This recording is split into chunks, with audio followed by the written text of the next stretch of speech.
control, shoveling dirt in every hole. Predators to condemn your soul, watching you and watching me. We're all connected but separated, misunderstood and so frustrated. A million armies of one have invaded, watching you and watching me. We live behind glass curtains and act like nothing's wrong. Soon you will belong. I know you're out there somewhere. We've watched you for so long. Wait for you to fall. We'll expose you all. I know you're out there somewhere watching me. The little brother wants to make headlines, be immortalized. Everyone's got an electric eye, we're the digital spies. They've watched you for so long. I know you're out there somewhere watching me.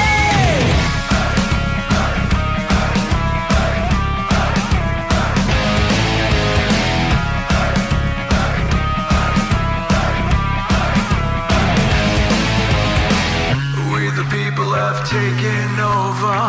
We the people are little brother, standing by to dethrone each other, watching you and watching me.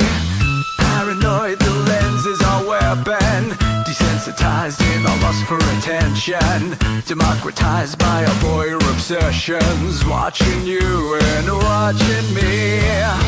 Slaves to perfection, don't let them project you as you are. Feel your every flaw. I know you're out there somewhere. We've watched you for so long. Wait for you to fall. We'll expose you all. I know you're out there somewhere watching me. Little brother wants to make headlines, be immortalized. Everyone's got an electric eye, we're the digital spies. They've watched you for so long. I know you're out there somewhere watching me.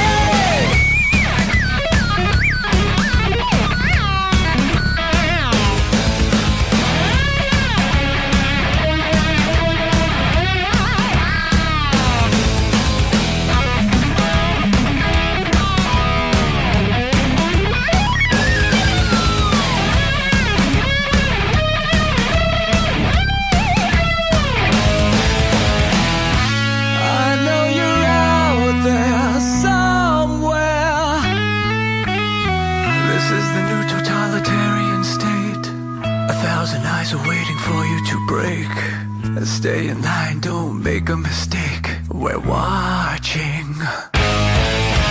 We've watched you for so long. We wait for you to fall. We will expose you all. I know you're out there somewhere watching me.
Let your experience begin right now. From high atop the mountains of British Columbia to you listening around the world, this is Spaced Out Radio. You can follow us on our website, spacedoutradio.com, on Twitter, @SpacedOutRadio. Give our Facebook page a like, Spaced Out Radio Show. You can follow us on Instagram, Dave Scott, SOR, or on our YouTube channel, Spaced Out Radio Show.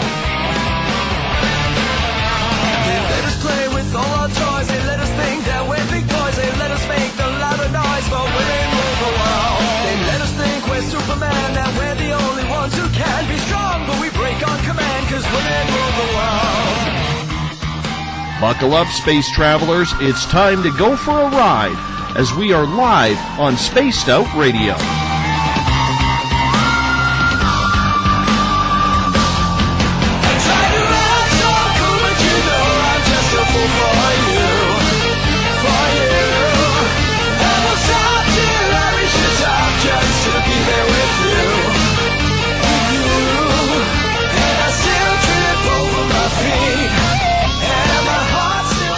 Ignition sequence start. 6, 5, 4, 3, 2, 1. Said the deeper I go, the deeper I fall. Good evening and welcome to Space Out Radio. Tonight I am your host, Dave Scott, and it's good to have you along for the ride wherever you are in this great planet we like to call Earth. Yes, we are live once again from Uncle Jimbo's cabin right here in the Great White North on this Wednesday night, early Thursday morning if you're on the East Coast. Let's welcome in everyone listening in on spacedoutradio.com, on Spreaker, on the United Public Radio Network, the High Plains Talk Radio Network, and on Revolution Radio. Hey, we do this thing every night of the week as we rock in and out of every show thanks to our resident guitar god, Mr. Ron Bumblefoot Thal, formerly of Guns N' Roses, currently of Art of Anarchy. Yes, Bumblefoot rocks us in and out of every single episode. You can check us out on Twitter, @SpacedOutRadio. Give our Facebook page a like, Spaced Out Radio Show. On Instagram, I can be followed at Dave Scott, SOR. Subscribe to our YouTube channel, Spaced Out Radio Show. Find us on TuneIn, download this show and others on iTunes. And, of course, our website is spacedoutradio.com. Hey, if you want to take part in this show, you have to sign into one of the plethora of chat rooms that follows us. You can go live on Revolution Radio. You can join the UPRN chat room. On Facebook, the SOR Space Travelers. On Spreaker as well in the Spaced Out Radio room, and if you're on Twitter, use the hashtag Spaced Out Radio. I will get to your questions and comments in there as well. Hey, if you go to our website, it's time for you to sign up for the SOR Space Travelers Club. It's $5 a month. Pretty cheap. Less than a coffee at your local store. And with that, your name gets entered into monthly prize draws. You get access to private group interviews, access to a special section on our website, and so much more. Hey, we're going to give you a hell of a lot more than just access to our archives. While on our page, you can read up on my latest blog. Check out the SOR Space Wire by Eric Markham. And if you've had an experience you can't explain, fill out an SOR Sightlines report. Researcher Mike Schmidt is ready to find out what's going on. All your personal information is 100% confidential. At this time, we welcome in everyone listening in on Revolution Radio. It is the largest non-profit online station going today. Do us a favor, visit freedomslips.com and donate today. And if you're listening in on the United Public Radio Network, live on 107.7 FM in New Orleans and over 160 countries around the world, good to have you along for the ride as well. The experience, that one little piece of anecdotal evidence we yearn for. That one scenario of seeing something strange that your mind just simply cannot comprehend. That one piece of history that you've just witnessed and you're not sure if you're ever going to have it happen again. Or maybe, just maybe, you hope it's all a dream, a nightmare. Clarity is what all experiencers want. Clear vision as to why these experiences are happening to them. It doesn't matter the way it plays out, whether it's seeing ghosts or running into Bigfoot in the forest, or whether it's a UFO sighting up close and personal like an abduction or an encounter with aliens. Now, there are people here listening right now who wish they could have had just one experience. That's all they want. Whether it's good or bad, it doesn't matter. They just need to confirm their own beliefs, or like the old saying, I want to believe. But for those of us who have had the unbelievable encounters, it is such a life-altering experience that shakes many and confuses the rest of us. Wolfman Mike is the host of a comedy radio show on Spreaker called Monster Castle Paranormal Radio, Fridays and Saturday nights if you're on the West Coast. That's early Saturday, Sunday morning if you're on the East. He's an experiencer, and he helps deal with his own encounters through wit and sarcasm of comedy. It's one of the many ways people deal with their situation. Let's bring Mike in now to Spaced Out Radio. Mike, welcome to Spaced Out Radio. What's going on, my friend? How are you doing, everybody? All right. Can you dig it?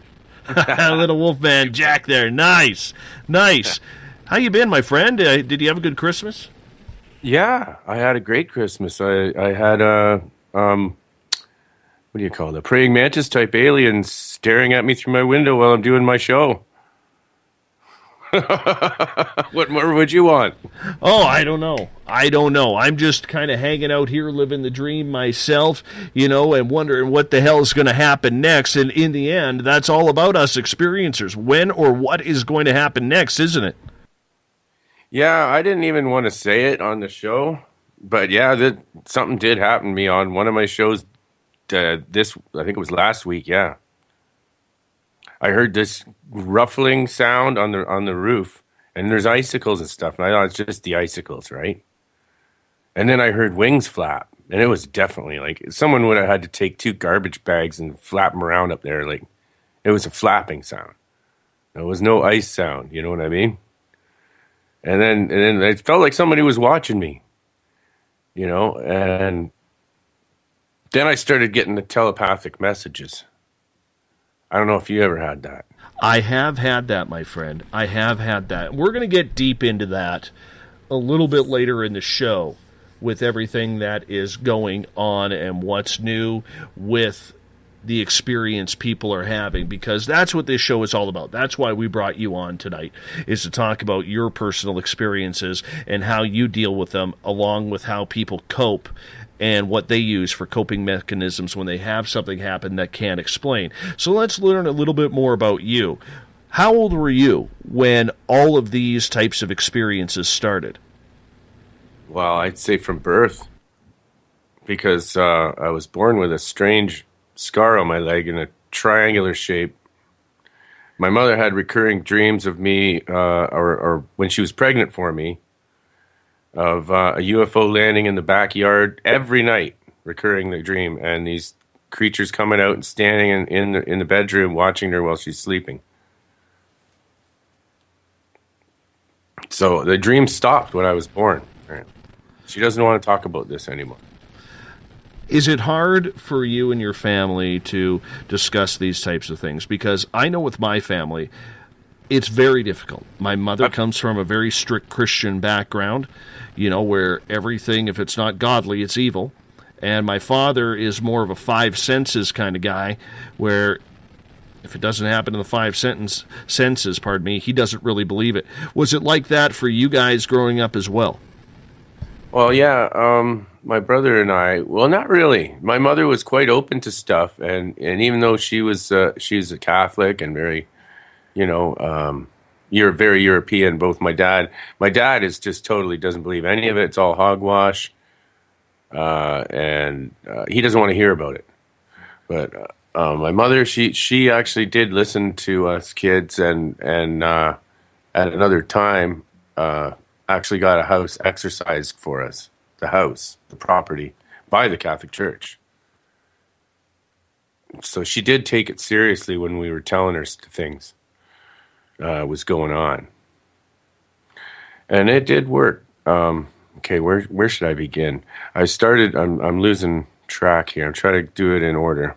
With the reoccurring dreams, they stopped when I was born. And then the next thing, I don't know. I was able to somehow, I was communicating with other entities when I was really young. I would always be talking to somebody in my mind telepathically. I don't even know who it was, really. I can't tell you that.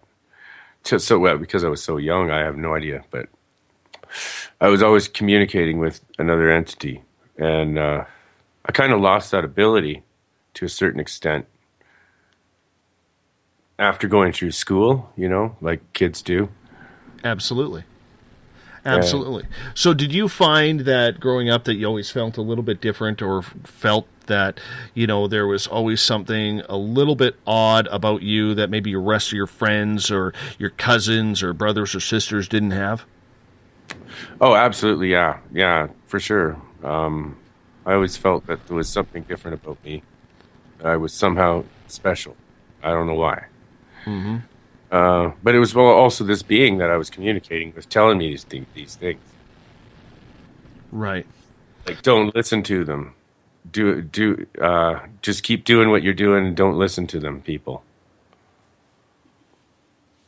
I can fully understand that. And when you get that happening to you, it really, really sets you aside. It makes you feel like a little bit of an anomaly. It doesn't matter what age you are, you as a kid or you as an adult. I know my personal experiences happened in my adult years, so I was a little bit easier to deal with them.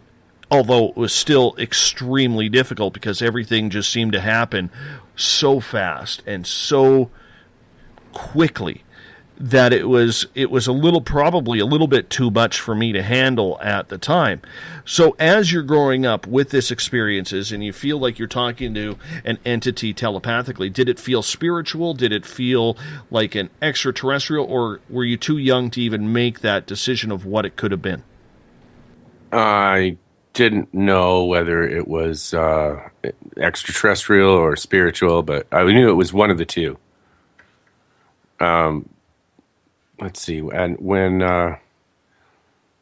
we were even before, when I was a small, like before school, I have memories of seeing things in the sky too, and I'd always know when they were going to come, and I'd get all the neighbor kids together and say, "Look, something's going to happen," and something would happen. Like we'd see, like one time we saw this disc just rise straight up from the ground. And then it split off into three and then shot off in different directions and went way up and gone. That was weird. And another time I said to them, I just knew it. We're going to see Rudolph. We're going to see Rudolph. I took everybody outside. All the kids in the neighborhood were all gathered around. And this red orb came floating in and did a circle around my house. And then my friend Steve's house, my friend Dave's house, my friend Paul's house, that were all standing there. And then it took off. That is trippy. That is real trippy when that happens. How old were you when these experiences were happening? I'd say I was probably only 4 or 5. Wow. That was before school. So as you got older, and you moved through your years, you mentioned you lost your ability to do this through your school years, which is inevitable for a lot of children who have the ability to communicate with entities or extraterrestrials or even have their own psychic ability. When did you notice things starting to pick up again after you kind of lost it for a bit? I would say that would be probably in my 30s. 35, and I met a Wiccan, that sort of taught me how to get back into that. But I forgot to mention. I remember what's bothered me. I never finished the first question. Like even like right now with my family, it's not good at all. I get teased, made fun of. Basically, it sucks. And my mother won't talk about it anymore. My brother will talk about it with me personally. He'll text with me about it, but he doesn't want to talk publicly about it or in front of the family. And my dad's got my mom convinced now, totally. That's all bullshit. But she used to have sightings with me of all kinds of things, my mother. Wow, that's a lot of pull by your dad. Yeah, but it took years and years for him to basically drill it in her mind that I don't know why, but she won't talk about it at all anymore. I think maybe because it upsets him, and she's worried he might have like a stroke or something.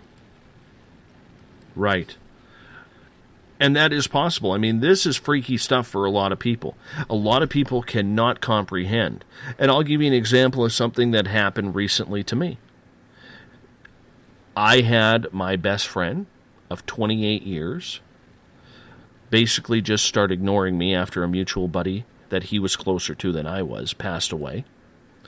And that gentleman, my good friend who passed, actually came to me from the other side.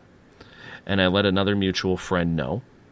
And you know how the snowball starts rolling down the hill. That's what happened. And then my best friend of 28 years, who I thought was my best friend, basically said, don't talk to me anymore.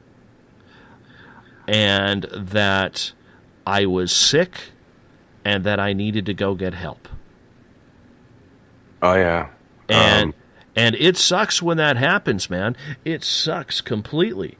You know, people speak you the wrong way. Yeah, they're cruel. And think that you're making fun of the dead or something like that, yeah. Exactly. And the worst part about it is, my buddy, he literally knew that I would never BS him. He knows that I would never play any games in regards to this. And for him to throw that, I mean, there was no bigger knife stabbing than him saying that to me, because I've never BS'd him. And he's like family to me, so I can just imagine what it could be like having that happen with your own parents. Yeah. Yeah, it sucks. But yeah, like, see, that's why I don't use my real name. My family does not want to be bothered with this stuff. So, I wouldn't hide my identity, but it's for their sake. Absolutely. And you know what? Hey, I hide behind a pseudonym too. You know, there are people in the media who I'm still very good friends with who would probably spread around, hey, you know, old Dave there, he's gone a little haywire. You know, because people in the end are not ready to tackle these subjects. The mainstream people is what I'm talking about.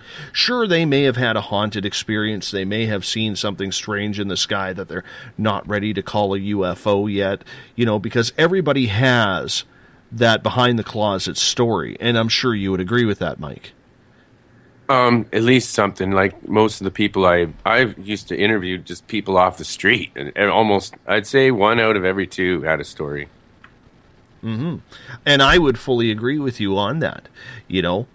And I think the average would probably be a little bit lower in regards to that. I mean, people that would actually tell you the story. Oh, yes. If everyone, like you said, I'd say 99% of people have a story. Just half of them don't want to talk about it. I would fully agree. You know, so when I sit here and I, you know, sit behind my microphone or, you know, I mean, because even though I volunteer to do this job, okay, it's a 24-hour job. It never, ever stops in this field. But do you find that when you are talking to people about these experiences that they are having, do you find that there is a little bit of discord in between what they want to say and what they actually tell you? Because in the end, we're all trying to get some sort of message out. Yeah, I hear you. I would say, yeah, I would have to agree with that. It's tough, and it's tough to when you feel like you're on the spot, especially. Like, people can tell me off the air better. As soon as they're on the air and people are, you know, tweeting about their conversation, making fun of them in the background, I don't care myself. I laugh at that. I think it's hilarious. I think that's a good way of dealing with it. They've probably had the same experience, and they're just using like sarcastic comedy to deal with it. Well, let's get to that, and I think that's important here, and we can nail this one right off the bat here. Your show, Monster Castle Paranormal, also runs on Spreaker. You take more of a comedy effect in regards to it. you try to bring humor to the experiences, whether they are ghosts, whether they are UFOs, Bigfoot, whatever it could be. When you decided to start Monster Castle Paranormal Radio, what made you do that? What made you feel that this was a way for you to kind of release what happened to you? Well, because I started on hashtag DM Talk on Twitter with a bunch of really fun people there, and we got to be all friends, and we had this kind of a snarky comedy with everything, but some of us were actual experiencers, but we still all made fun of everything. And so that's sort of where it brought me there. And I've always been kind of a silly comedian and a bit of a musician too. So it just went natural for me to do that. I can do silly voices, like I do the Wolfman voice, and I just thought, like, one of my biggest influences was really the House of Frightenstein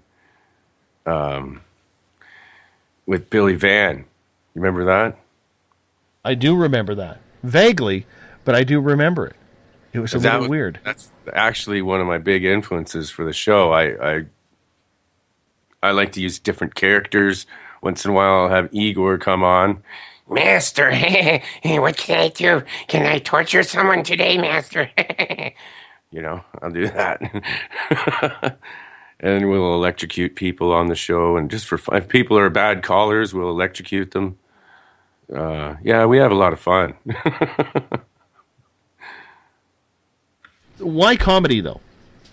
Is it the fact that you like to laugh at yourself? Is it something that you like to just kind of present on your own? Is it what you feel comfortable with?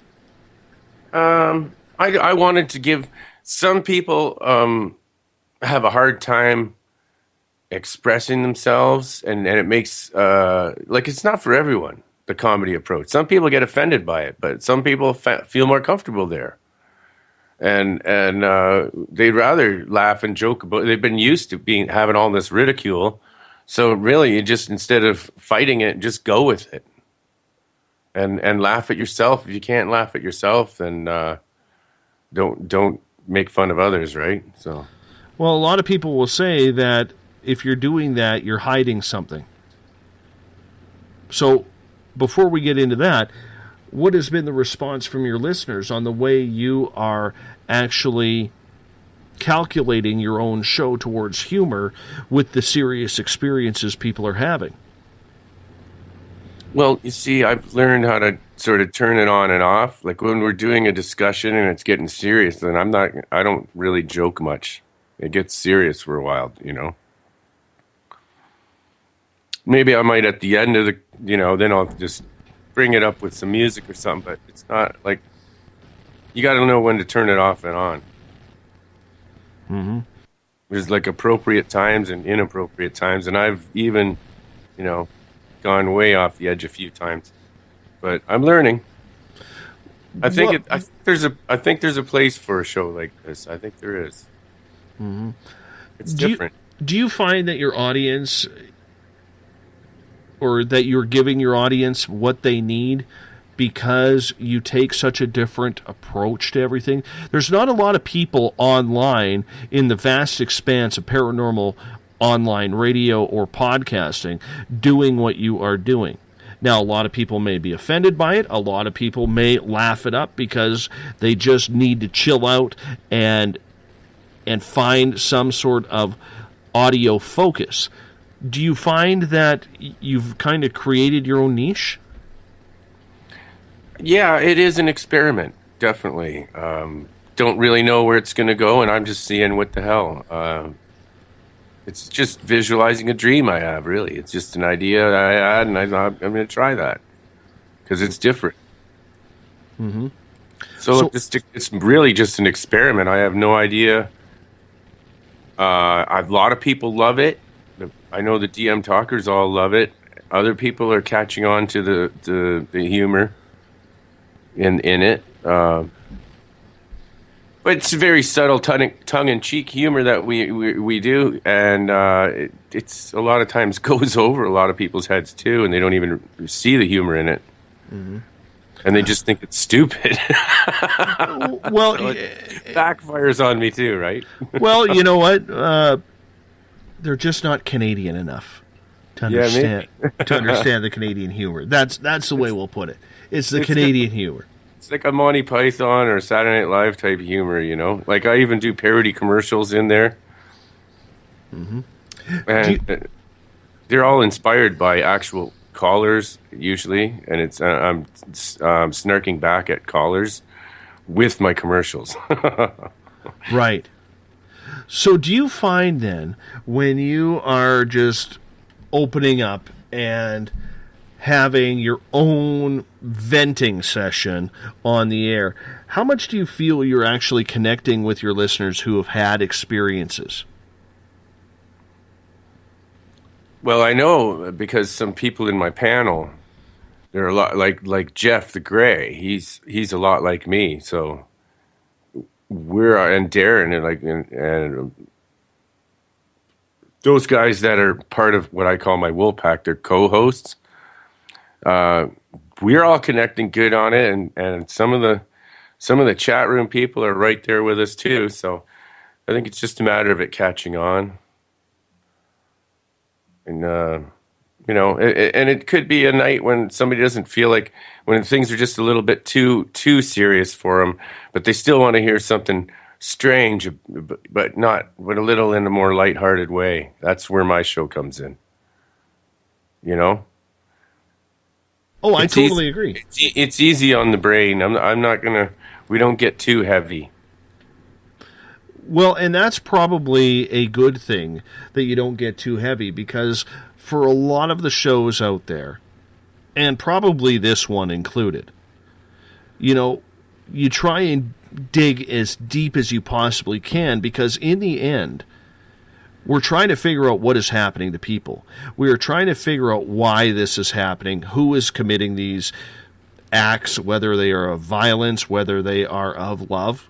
They're all acts of something. And that's what we're trying to bring through.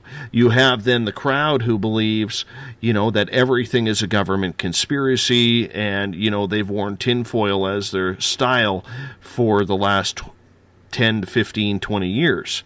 Then you have the crowd who, wants to play scientist. So there is a plethora of different crowds out there trying to figure out what is going on, and everybody is competing for that ear, for that listenership. How do you go about trying to allow your audience to just have fun with it? Because for a lot of topics like these, people do not feel that they should be joked about. Yeah. Oh, you're being joked about right now, by the way, in Spaced Out Radio, hashtag Spaced Out Radio. John Porter says, Canadian enough? Dave, you still measure in feet instead of meters. That's right. But you know what? I actually responded to that moments ago by saying yes, but I still drive in kilometers. Right on. Oh, yeah. No, we're already messed up in the head here. You're from the same generation as me. We started out in inches and imperial and all that, and then we had to be taught metric. When was it? In grade 4, I think it was? No. Oh, for really, me it was like grade 1 or 2 or something like that. I think it was grade 2, yeah. Yeah. Damn. That's metric system. Screw you right up. Your head. So we're messed up. Absolutely. But getting back to your show, because tonight is literally about you. And, your personal experiences and how people such as yourself can define what is going through them and define how to deal with these issues. You use comedy. You use humor. It's your own antidote to the experiences you personally have had. When you've talked to other experiencers who may not have had good or bad contact, do you find any similarities in the people that you talk to by the way they act? Oh, yeah.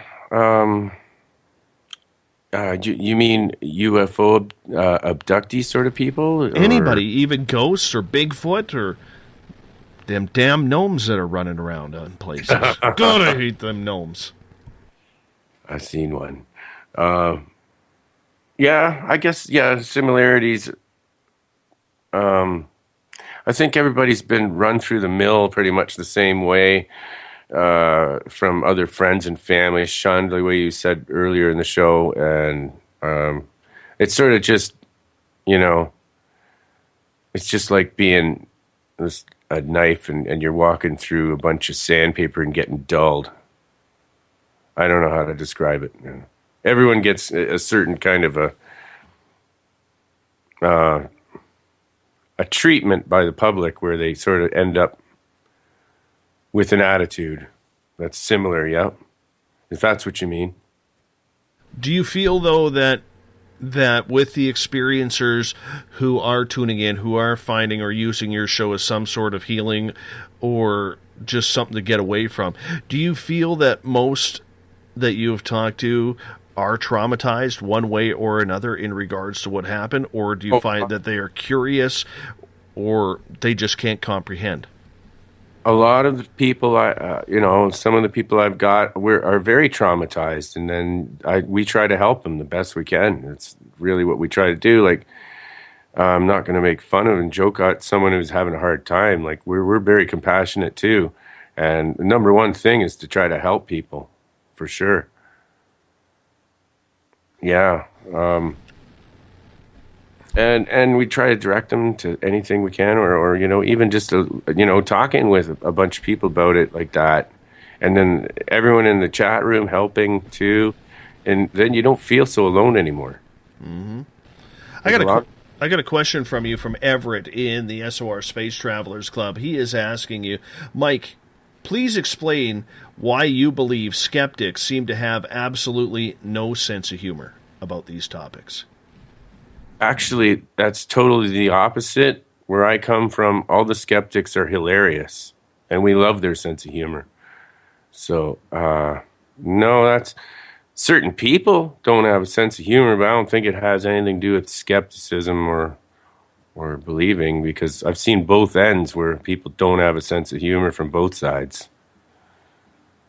I can understand that, but for the most part, it seems that skeptical people, or five senses people, whatever you want to call them, for the most part, I know what you mean. They all seem to get very stern, and they feel like if they raise their voice, their opinion is going to be louder, and they have answers for everything, and it always turns into some sort of pissing match, which it shouldn't have to.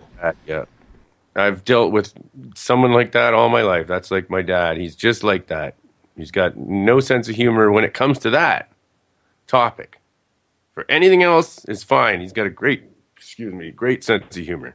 But for that, once you get to that topic, like ghosts or UFOs or creatures that I've seen, no sense of humor at all. And it's just shut up. You're gonna, if somebody hears you talking like that, you're gonna end up in an insane asylum. Yeah, I understand what you're saying now. Those type of people, but yeah, I don't know. I don't hang around skeptics like that. You gotta stay away from people like that. It really is. It's like a sociopathic sort of sickness they have. Really, I would advise not talking to people like that if you're an experiencer, and stay away from people like that. Why do you think they act that way? Do you think it's jealousy? Is it jealousy or is it fear? Jealousy. They have never seen anything like that, or it could be also just the way they're raised, and their belief system doesn't allow that in their reality, and because they're scared, they can't accept that. It's not part of their reality. So I don't believe it. Most people have seen things, and their brain, as soon as they go to bed and sleep, they wake up and they don't remember it anymore because they can't handle that. It's beyond them. So your brain has a mechanism where you will forget that during a night of sleep. Mm-hmm. It's gone. It's just like a brainwashing. You brainwash yourself during your dreams, rapid eye movement state, dream state. You brainwash yourself, and you don't remember anymore. And I've observed this in people that I've witnessed things with, where I had to tell them the next day, And then they remembered it. If I didn't tell them the next day what happened, they would never have remembered that. So with you being a multiple experiencer, which you are, do you believe then that this is something you were chosen for, or do you believe that you're one of the unlucky ones who seems to have a lot of weird and strange things happen to them? I just think that it's everyone has a soul, and sometimes your soul is like been back and forth many times. What people would call an old soul, and then you're more. The older your soul is, the more apt you are of seeing things because you're more experienced with it spiritually, and you're more able to accept it and remember it. Process that mentally. So when you are dealing with other people who are multiple experiencers, what's the conversation like for you? Is it something you like to get in depth with to learn what they are going through in case they've experienced something similar to what you have? Or is it something where you try and shut off the conversation because maybe that's a road that could lead to a nightmare or just some other vision that you get that you just don't understand and you're uncomfortable with? No, I like, well, you get to a heavy, like I had a conversation with Adam Ambrose today. He's another experiencer. I don't know if you heard him. He was just on that other show, Midnight in the Desert. I think might have been yesterday or the day before. He was on my show once. Have you heard of him, Adam Ambrose? I have heard of him, yes. Okay, yeah, and I think he was also he's coming up on another show on Spreaker, Quantum Hologram Matrix, I believe, this week, if I'm not mistaken. But yeah, anyway, I was talking with him today, chatting with him about this egg-shaped creature. And yeah, that's what we get so far in depth into a conversation, and then both of us are pretty much drained, and that's it for a little while, But this was a wild conversation. You want me to tell you about it? I do. Fill us in, man. Okay, we were discussing this egg-shaped creature that had short, stubby arms and legs. Like, I started saying, well, I don't know why, but I keep thinking about John Lennon's song, "They Are the Eggmen," and then I thought about his abduction. They came in his room and they gave him an object, apparently. Well, I would say John Lennon was abducted. And I think that I've heard before that he didn't tell his whole ordeal. He didn't want to tell everyone the whole thing. And the object, I don't know what happened to that. That's interesting. But that's what we were talking about the egg-shaped people. And then I said, hey, what about the old poem Humpty Dumpty? That's an egg person, and talking about it falling and crashing, and they couldn't put it together. That could have some truth to it. That story could be about an extraterrestrials, and they were egg-shaped little people. Strange, eh? But that's what we were talking about because these egg-shaped humanoids. I thought they're very, very interesting. But that's what we were talking about. What do you have to? All I know is, man, I'm more like the walrus. I'll cuckoo all over the place. That's what I'm thinking. There had to have been a walrus thing in there, too. Maybe there's a walrus-type alien. You never know, my friend. You never know. While you've been doing your show, what is the strangest or weirdest story you've heard?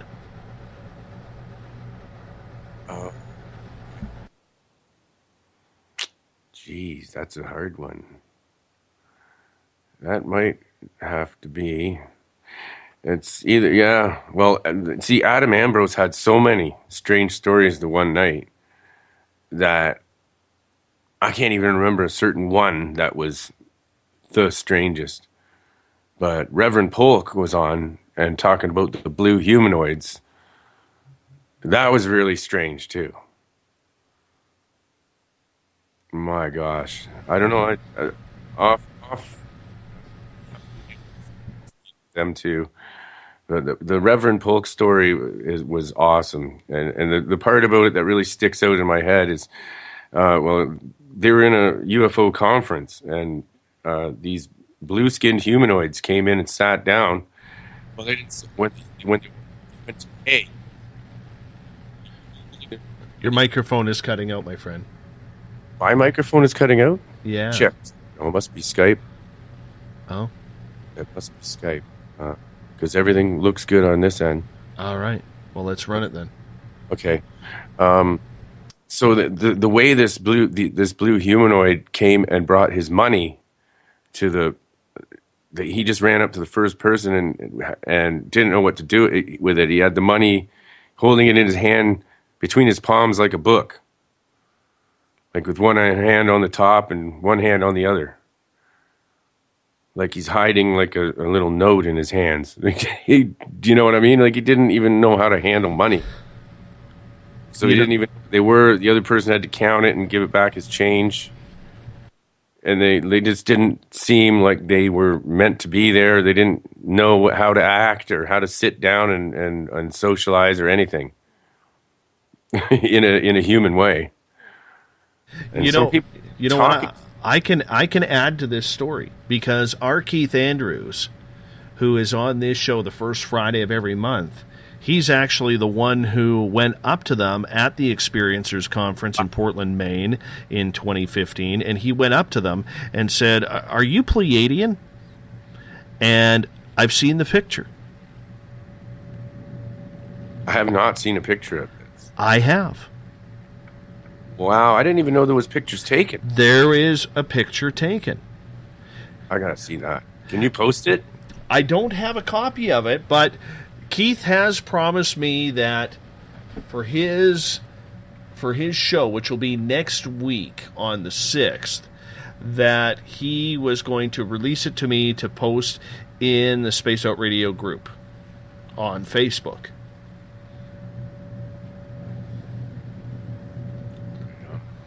So that story is probably one of the most incredible stories that has been on this show as well. And I've interviewed Reverend Polk about that, and R. Keith Andrews, and Ed Baker, and Lynn Hartram, and Audrey Hewins in regards to that whole story. And it's an amazing story. And you know what? Apparently, I'm trying to think of the gentleman's name that he goes by. But apparently they came back this year. Oh, they came back. They came back. Wow. I haven't been, a lot of times when you're doing a show, you don't have time to listen to all the other shows because you're doing all your own research and stuff. Absolutely. Yes. And also, I don't really want to listen to other people's shows. I don't want to be influenced by them and other people say I copied things. Oh, there's always going to be critics, man. There's always going to be critics. You just have to push it to the side. But my show is very original. Like I like to pick guests that are like not very well known. Like I'll find them on Twitter or somewhere else, and I'll just look at them and check it out and do a little research. And if I think they're interesting, like I don't want really famous people on there. I want to make people famous. You know what? You bring up a good point with that because our audience, and I'm very interactive with our audience here, and I talk to them one-on-one, I talk to them in groups, never mind during the show, because I really feel that in order to expand what we want to do with this show, that we need to stay in touch and in tune with what our audience does. And the one thing that a lot of people have told me is exactly what you just stated, was that they're tired of hearing the same old names show in and show out, because they've heard those stories for the last 15, 20, 30 plus years of what has gone on, even more so with the creation of online radio. And where's it gotten us? That's a good point. And where's it gotten us? That's why we have to take it to the next level and start talking to different people all over the place. Everyone get in on this. Bring the whole group together. I'm sure there's more information out there that we haven't. See, that's why I do it that way. I want to find new information, people that have been withholding it. Yeah, right on, buddy. But the thing is, adding to what you just said, though, there's a lot of people out there, researchers, radio show hosts, YouTube channel hosts, whatever they are, they're no longer worried about the experiencer. They want, or their goal is to out the government on whatever they are hiding. Their goal is to, come up with some theory and run with it in a book form, because everybody is not only a radio show host now, but they're now authors, with self-publishing absolutely all over the place. And it just seems like a lot of these researchers now are telling the experiencers, you know what, I'm glad you shared your story with me, but in the grand scheme of research, it really doesn't mean much anymore. Have you found that with some of the researchers or the experiencers that you have had on the air or just talked to off the air? Yeah, exactly. I agree totally. I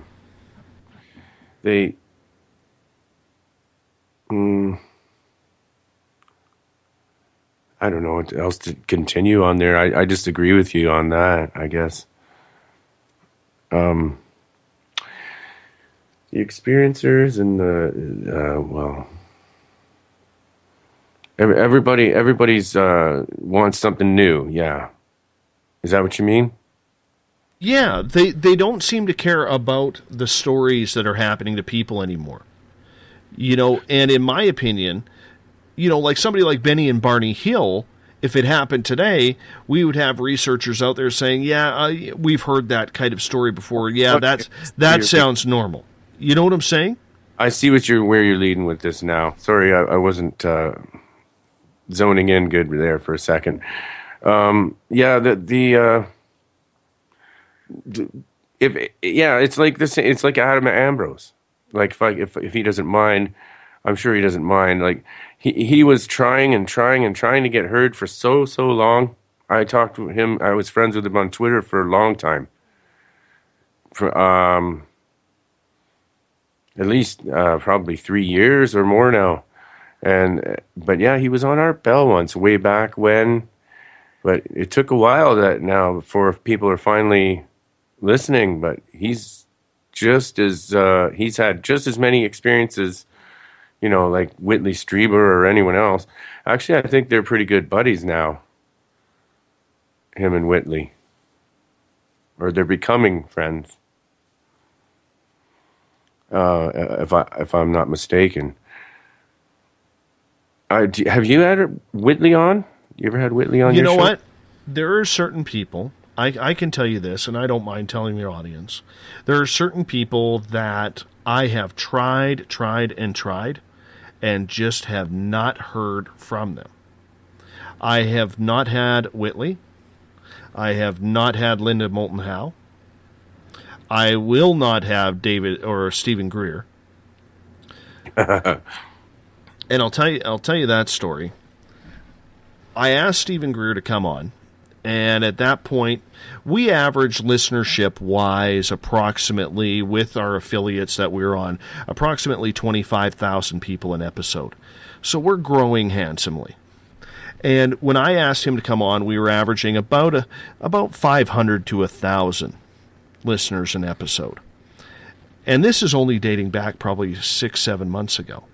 So when we sent out a radio interview request, we send it by email. We try and make it as professional as possible. And I send it to Dr. Greer's office. His assistant messages me back. No hi, no how are you, or thank you for your inquiry. Nothing like that. This is literally what it said. Before we commit to anything, can you please tell us how many listeners you have per episode? Thank you. Blah, blah, blah, blah, blah. Her name. And that was the extent of the email. I find that rude already, just saying that. I never responded. Right? I've had a couple people ask me that, but, they weren't really big, huge... they didn't have huge followers on Twitter or anything like that either, so I thought, well, what the hell? That's kind of rude. Yeah. You But know, but that's the way the field is. Followers as you. What the hell? Work together here, man. Work together, folks. But that's I'm the not way trying the to get field real is. famous on this. I'm just trying to do something interesting. If people like it, they like it. If not, I don't care. I really don't care. I'm doing what I like. As you should. As you should, as all of us should.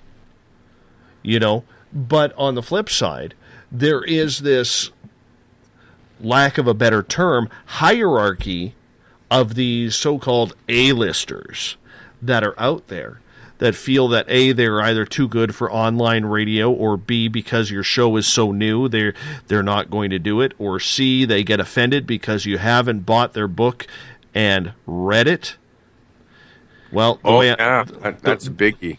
Well, I tell every author that comes on this show, do not expect me to read your book. Number one, I don't have time. Number two, I'm going to give you the best damn interview I possibly can, but it's not my job to sell your book. I'll promote it. I'll promote it, and that's literally the way we go. And you know what? Only I could count on 2, maybe 3 fingers, David Paulides being one of them, of people who said they will not come on the show because I haven't read their book. Well, yeah, I can understand their point of view, sort of, but, you know, like, some people can read really fast. You know, if you're an author, I find, you know, they can read really fast, too, as well as write really fast. I can't.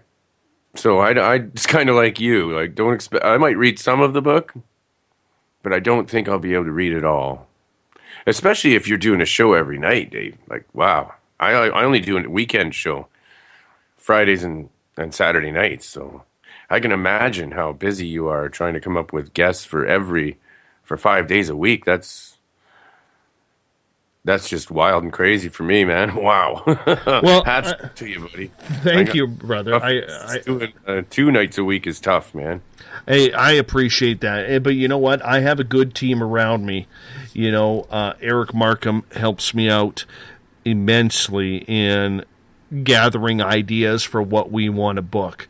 And like I can tell you right now, we are booked solid right through February 28th right now. And we push, man, like in about 2 weeks. And it's funny because Eric just started doing this with me about a month and a half ago. And I said, okay, Eric, we got to book January. This is the night we're going to do it. We're going to brainstorm. And we literally sat online for about 4 hours. We need to talk about this topic, that topic. And it just rattled and rolled. And the next thing you know, the month is booked within like 3 days of that. And he's like, wow. That pushes hard. So we do push hard. It's literally a long night of work in order to book this show, you know, but we're a little, you know, some people will say we're stupid. Some people will say we're a little off our rocker for doing it. But in the end, we got to do it in order to do what we want to do. I like this, what my friend Mark Hanapepe from hashtag, he's from hashtag DM Talk, but he's on your Spaced Out Radio right now. Hashtag. He says, I guess what Dr. Greer meant by disclosure is how many listeners you have. Yeah, pretty much. Pretty much, Mark. John Porter says, tell Dr. Greer you don't want him on because his book isn't popular enough to make into a movie.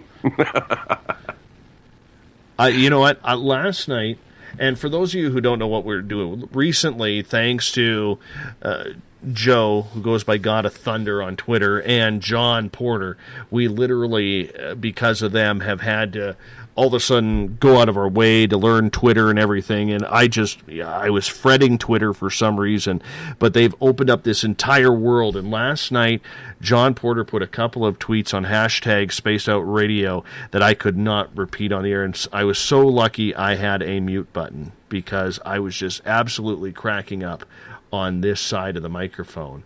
It was absolutely hilarious. You know, but right. That's the fun part of having interaction with the audience when you're doing the show. You know, and I know you interact quite well with your audience as well. Oh, damn, I'm ignoring your other chat room, though. Oh, that's okay.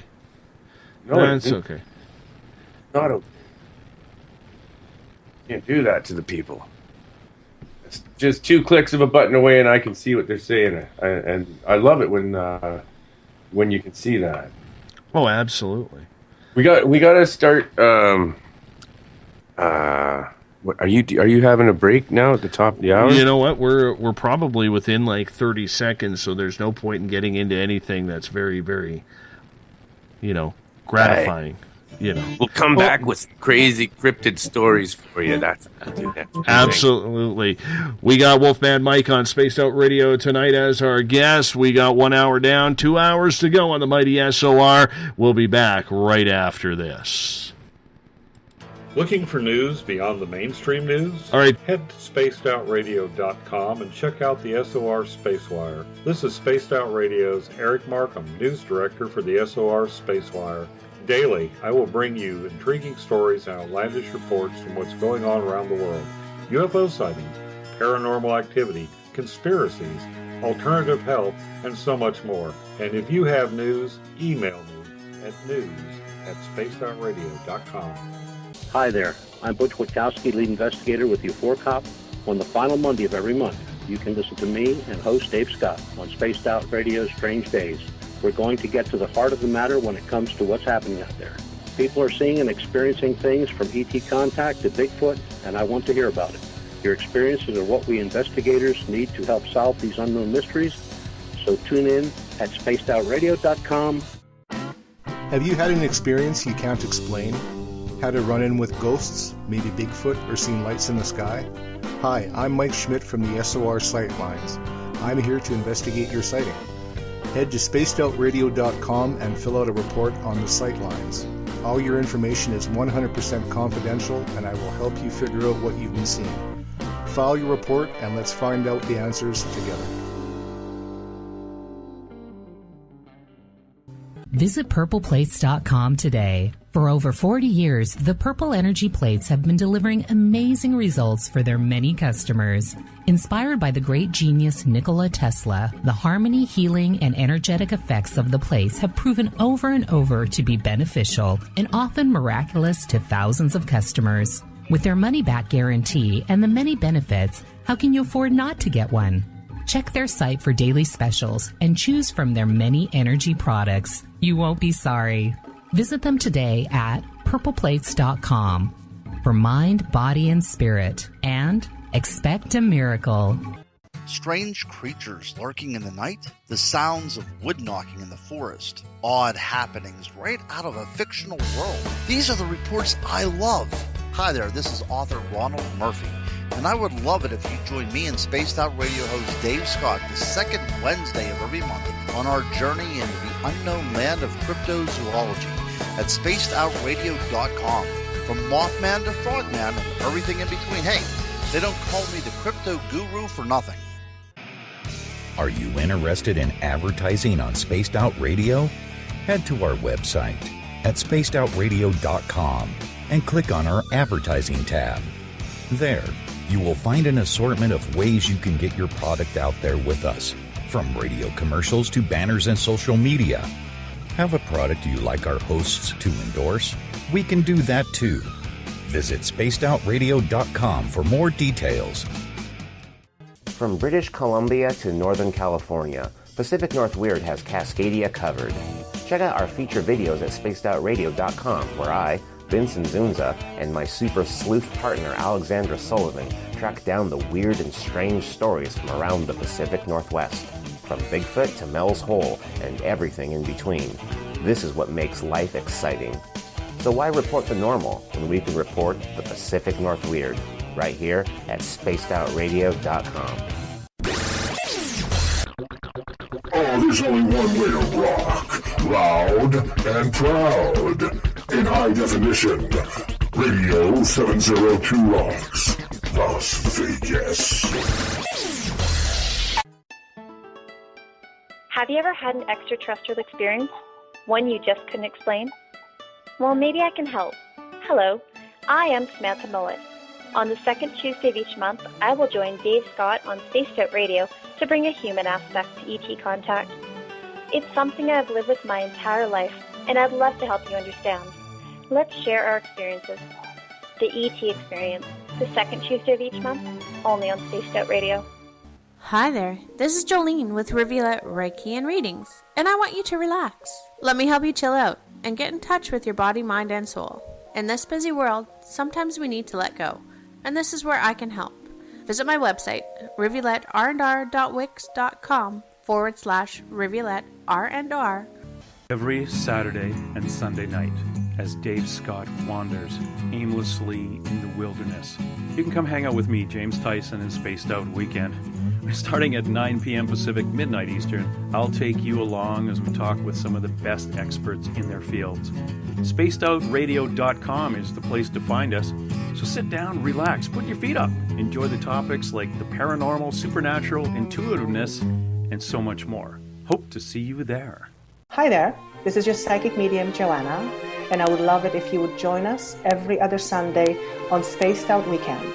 With host James Tyson, we'll bring you personal psychic messages on two mediums and a large. Questions about love, life, career changes. We would love it if you would come and join us live. Call in and listen in for the experience. Allow us to open the doors to your other side. Two mediums and a large, heard only on Spaced Out Weekend at spacedoutradio.com. Would you like to become one of our space travelers? All you have to do is click on the Space Travelers icon at spacedoutradio.com. For only $5 a month, you can get access to some great prizes, as well as private monthly shows, newsletters, and a members-only section on our website. Become a space traveler today.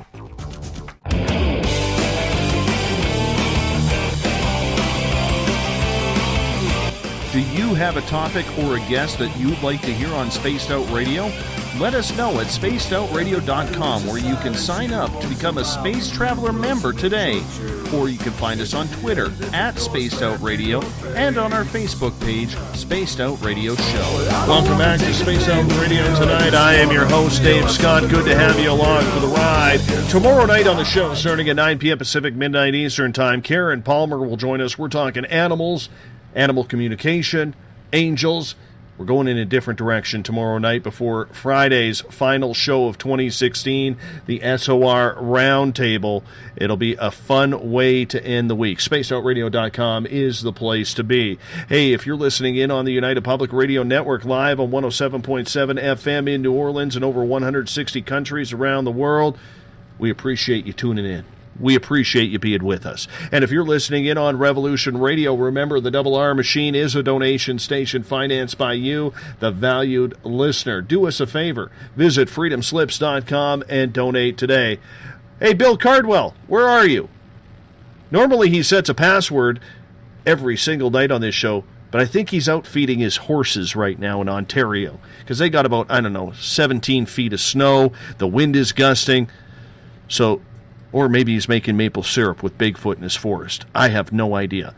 But we'll get to a password, hopefully, tonight for you SOR Space Travelers. Hey, if you head to our website, spacedoutradio.com, you can check out a plethora of features that we have for you. You can listen to our great music by Ron Bumblefoot Thal, formerly of Guns N' Roses, currently of Art of Anarchy. You can read up on the SOR Space Wire by our news director, Eric Markham. Check out my latest blog. If you've had an experience you can't explain, fill out an SOR Sightlines report. And, of course, you can always sign up for the SOR Space Travelers Club. It is a great place to be for only $5 a month. With that, tonight we are talking with Wolfman Mike from Monster Castle Paranormal Radio. I've been a guest on his show. He's now a guest right here on the mighty SOR. Mike, welcome back. How you doing, everyone? All right. There we are. There we are. Good to have you along for the ride, my friend. I absolutely appreciate it. Always good to have a fellow Canuck on as well. And hey, my Canucks won tonight, so I'm pretty excited. All right, well, you kick your spaceship into warp speed, all right, baby? Let's get groovy. Hey, let's get into some experiences here, because in the end, this show is about the experience. And you have had some pretty weird experiences yourself. Off the air, I remember you telling me about missing time. I would love for you to go into detail about that. Okay, but I want to take it from I want to use a time scale, sort of from when I was younger to older. I'll try to bring you through this strange things. Absolutely, you run with it. Okay. The first time I saw one of those orbs, I was probably There's a time when I was going to school that I don't remember too much stuff happening, but I went golfing the first time, and I saw this orb, like an orange light. I thought it was the sun at first, and then I realized that's not the sun. It was on top of the trees, and it was shining this light down on me. It was warming me right up, making me feel all tingly and just euphoric. It was strange. That's all that really happened then. And I just stood there just spellbound for a while, but I was charged up with a kind of an energy. And later on, that would happen again to me. A few times that's happened, and I don't know what that is. But yeah, I've got some pictures I can post up of orbs that I've caught, because I see a lot of orbs. But okay, the next thing after that would probably be the gnome sighting. We're up in the mountain in Milton, Ontario. You had to get into gnomes. You had to. You know, now you don't know what you have just started here, because my audience in the chat rooms now are going to go absolutely haywire and ballistic with a plethora of gnomes everywhere. Oh, I hate them damn gnomes. Okay, this place is called Nassasagawea Lookout, and it's part of the Niagara Escarpment. I'm going to put a picture up here. It's around Campbellville. Campbellville. I'm not sure if I'm spelling this right. Campbellville, near Milton, Ontario. So I'm just going to put Campbellville, hashtag Spaced Out Radio. Anyways, yeah, what we saw out there was all this picture is just a mountain, but it's just to let you know where it was. And it's such a cool area. It's a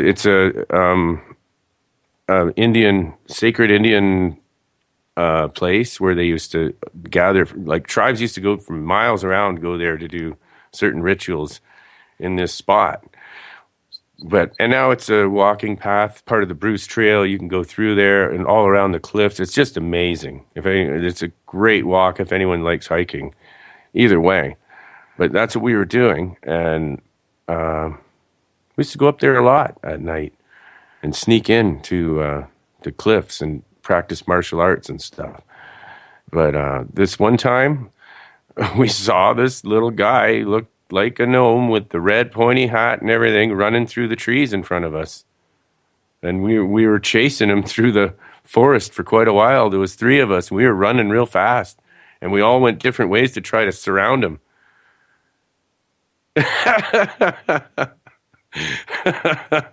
Okay, now I see what you mean about the gnome pictures. Thanks a lot, God of Thunder. That's a very cheeky picture. Man. Yeah. Yes, just for those of you who aren't following at hashtag Space Out Radio on Twitter, God of Thunder Joe actually posted a picture of a gnome mooning me. So, yeah. You started just a plethora of teasing on my part now. Anyways, I just put up the picture. I put Campbellville. So it's Campbellville, Ontario, and that's a little picture of the mountain. That's all I had for this story, but and then there isn't much to it. We chased him until he kept hiding behind trees, kind of using trees to block your sight. So he'd run in front of the tree and then run straight ahead, so you would lose sight of him, right? And he was gone. But yeah. Did I tell you? The 3 of us saw this thing. It freaked us right out. Did I tell you my gnome story? No. Well, I heard a bit of it, but I missed the start of it. My family does this hobby called geocaching. which is, if you've never heard of it, it's a scavenger hunt game that you use a GPS and go find things that have been hidden along trails or in the forest. So right by my house, about a mile away, we have a lake that has a nice walking trail around that. And I decide, me and the little guy, we would head on out for the afternoon, go spend a couple of hours trying to find some geocaches with him. And I had him sitting in his stroller. He's only 3, but it's a little bit safer because, we're getting into bear season. And we find this geocache, we sign up, and we continue on to the trail trying to find the next one, which is probably, 300-400 feet away. And we start coming down this little hill. And when we started coming down the hill, all of a sudden, literally about 15 feet in front of me, on the left, which is the lakeside, I see this little wood creature. It would be like something that a really bad cartoonist drew. And it was like a piece of wood standing straight up with these tiny little arms and these tiny little legs. And it just comes walking out of the trees, takes about 2 or 3 small steps onto the trail, stops. I stop. And it kind of looks at me and dashes back into the trees where it came from. And I'm like, oh, God, did I just see a bloody gnome? Because, the audience knows I'm going to tell my stories of what happens on here, and looking at the pictures that are all around and the words, they bug the hell out of me about my fear and loathing of these little bearded bastards, right? But this thing was so odd, my friend. It was so odd because what I remember of it is it was blurry. And I'm looking right at this thing, and it is blurry. And then I started thinking in my head, well, why are all these Bigfoot photos blurry, or Dogman photos or videos blurry? And I can't get this out of my head now. So yes, I have seen something strange, because this thing was only maybe 18, 20 inches tall. But the way it got the hell out of Dodge the minute it saw that I saw it, it was incredible how fast it moved. Yeah, they're quick, aren't they? Whatever the hell those things are, I don't know what they are, but they're fast. But, there wouldn't be all the folklore about them and pictures of them all looking the same in books if there wasn't some validity to that legend. I started thinking, well, that's got to be some truth to the legend. And after seeing that, like, the 3 of us can't hallucinate the same thing. That's impossible. We all saw it at the same time because it was unmistakable, the little red hat bobbing around. Like, because we went there. The place was closed. We snuck in. And it was getting like dusk, What do you think they are? Same thing that the Irish call leprechauns. I think they're. I don't think there's something that you really want to mess with. The Native American Indians say that to stay away from them. They're very dangerous. You have to leave them treats if you walk through their woods. You got to leave a treat, or they might kill you. They could help you if they want to. But you got to do something in return. I know in Sweden, yeah, they have something called a tompe that looks a lot like that too. And they say that every house has a tompe, and at winter solstice they have to put food out for it, or it'll get mad, But without your tompe, then you can't. Your house won't function. And everybody has one that protects them. So I've heard all kinds of different stories about them. Some good, some bad. I think they probably just are some kind of a creature like Bigfoot that does not want anything to do with mankind's civilization. And they stay hidden, and they're very smart. But I don't really know what they are. I couldn't tell you. I know that James Gilliland from the famous ECETI Ranch in Washington State, he believes that he has numerous gnomes running around his acreage of property. And he states that they are very, very friendly, but on the flip side, they could turn on you if you didn't treat them with respect. So, remembering him telling me this on this show, it really confirms with what you're saying. Yeah. Yeah, I just, the picture I put up, it doesn't show a gnome in it, but it shows Campbellville and the area of Campbellville, Ontario, a picture of that mountain where I saw the thing. If anyone wants to go there, it's open to the public. There's Bruce Trail runs right through there. You can park and hike right through the area where I saw this thing. So I was just trying to give you an idea where it is. If anyone wants to go explore there, and if you want to get a hold of me later, I can let you know how to go there. But yeah, I've been back several times. I've never seen it again. So, but there's other things that people have seen up there. There's a lot of ghosts seen and other stuff up there. It's also a place where Satanists used to do sacrifices. There was bodies found. So there's a lot of paranormal activity up on that mountain. That's like my area here in British Columbia, where there's literally burial grounds, ancient First Nations burial grounds, literally everywhere in this area. And it's a very spiritual place. I've also been told that the ley lines, due to the underground volcanoes that we live above in this area, are very, very attractive to ufology, to ghosts, to spirits. Do you buy all that stuff? Do you buy that, some lands are just way more haunted than others, or do you think that everywhere is haunted? Oh, no, there's definitely hot spots. There's spots where where my hair pretty much stands up on end, that the power is so high in certain areas. I don't know if it's magnetic power or if it's something to do with crystals or ley lines or all of the above. But there's definitely hot spots. And that mountain is one of them. And at my farm, that's another one. There's the spot on my farm where it's a huge hot spot. Or my family farm. Yeah, we'll get into that next if you want. Flow on through the farm, because I think this is an interesting incident. This is the one that's really freaky. Let's see what else. But before, the other animal was after that. At the farm, we were seeing creatures that didn't belong there first. Like, we seen an albino panther sort of creature. It was completely white. It was as big as a mountain lion.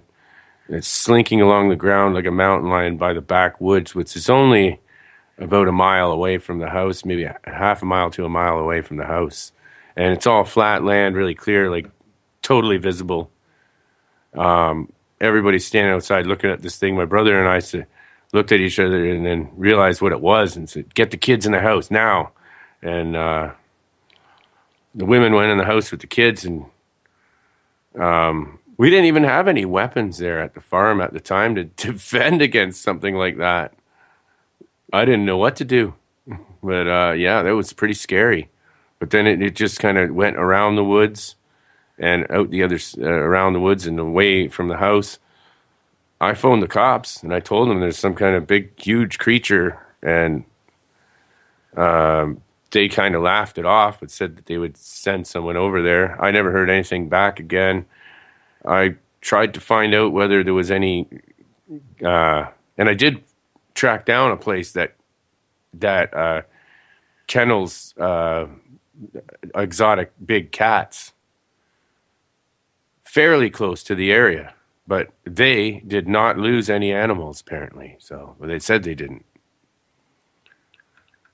So I couldn't get to the bottom of that. I don't know what that thing was. It was a shapeshifter, skinwalker, or something really weird, but it didn't look natural. I had never seen an albino pure white panther anywheres. And for it to be in Ontario, near Lake Erie, that's pretty weird. I have a question coming from you at hashtag Spaced Out Radio from Quantez. He is asking, Mike, how do you keep an open mind to see the things you see without being afraid? Well, it's all through my life. I can't even remember all the things. Like the one thing I saw was a fireball went right through the house, and my mother and I standing there watching it. And it went through one wall, down the hallway, and out the other wall. And yeah, I forgot to tell you about the fireball thing. Let's get into the fireball. Oh man, literally, yeah, I got fireball right beside me here. Right. So let's get into some fireball. All right, then I'm gonna jig some fireball too, and I'll tell you all about it. No, all right, okay, fireball. It woke me up when I was sleeping. I got this sick feeling in my stomach, and then I walked out in the hallway, and I noticed my mother just opened the door, and she's standing there, and the next thing we saw was this fireball come through the wall. It was a big, about 4 feet around, I'd say, spherical, looked like it was on fire, burning, made you sick to your stomach looking at it, and sort of a bass rumbling was coming off of it, and it just floated through the house and then went out the other side of the wall. No idea. And since then, I've encountered one other person, actually 2 other people that have had similar experiences with a fireball floating through their house, exactly like I described. So that's a really strange story. I floated off my bed one time while I was sleeping. I floated up to the ceiling, and with the bed, the whole bed and me. So my face was like, I woke up and I opened my eyes, and my eyes were 1 foot from the ceiling. And then the bed crashed back down again to the floor as I woke up. And my mom came running in the room and saying, "What the hell is going on in here? It sounds like you just lifted up your bed and threw it down on the floor." And you're like, yeah, that's exactly what happened. Yeah, and then she says, whoa, bullshit. Why would you do that? Wake everybody up, like, but I didn't do it on purpose, Mom. I was floating. And she, like, how do you explain that one? But yeah, and then, we had, when we were kids, we had the strange face looking in the window at us, and in my grandmother's basement. It was like a monkey face with big fangs. And then when we were outside one time, the tree leaves formed into the face of a Native American with feathers and everything, like a chief, and it was speaking, but we couldn't hear any. The mouth was moving, but it was so clear. It was just like a movie. Like the leaves actually bent into shape of a face on this tree. And that's when we were so terrified to go upstairs. Every kid would not go in the upstairs of that house also. So that's when my mother actually called the church in, and the priest came and went around the property and decided that he's going to do an exorcism on the property. Wow. And I went around with him actually and watched him do that. It was pretty neat. I was probably only about 8 or 10. I never got to tell this story on your show a few weeks ago, but I will tell you this now. There is nothing scarier than when you're wide awake and something appears at your window. On April 20th of last year, I was broadcasting about 10 minutes into the show. We were talking Buddha, of all topics, with a gentleman named Harvey Kraft. And so I do the intro to the show. I sit there and I read off what I'm going to be talking about for the night, introduce Harvey. Harvey, how you doing? Blah, blah, blah. The small talk right off the bat. And I asked Harvey the first question of the night. And where I broadcasted in my old house was right near my front door. I converted a bedroom into a studio. And there was a window about 3 feet from my left. And out of the corner of my eye, I see something move out that window. And my wife and I have always had an open door policy, doesn't matter what time, unless it's too late, for any friends to come on over. You know, that's just the way we are. But I got two very loud dogs that when they start barking, they don't like to stop. So all of a sudden I'm thinking, oh God, someone is here and they're going to knock at the front door while I'm on the air. The dogs are going to go crazy. You know, I forgot to turn the outside lights on, so I can't see who it is. So I finish up my question with Harvey. I press my mute on my microphone, and I swivel my chair to look out the window. And on the other side of my window, there was a gray standing there with the biggest bulbous grayish silver head I've ever seen and the largest black eyes I have ever seen. I damn near fell out of my chair when this happened. And by the time I shook my head and looked back, which was about a split second, this thing was gone. Nowhere to be seen. Gone.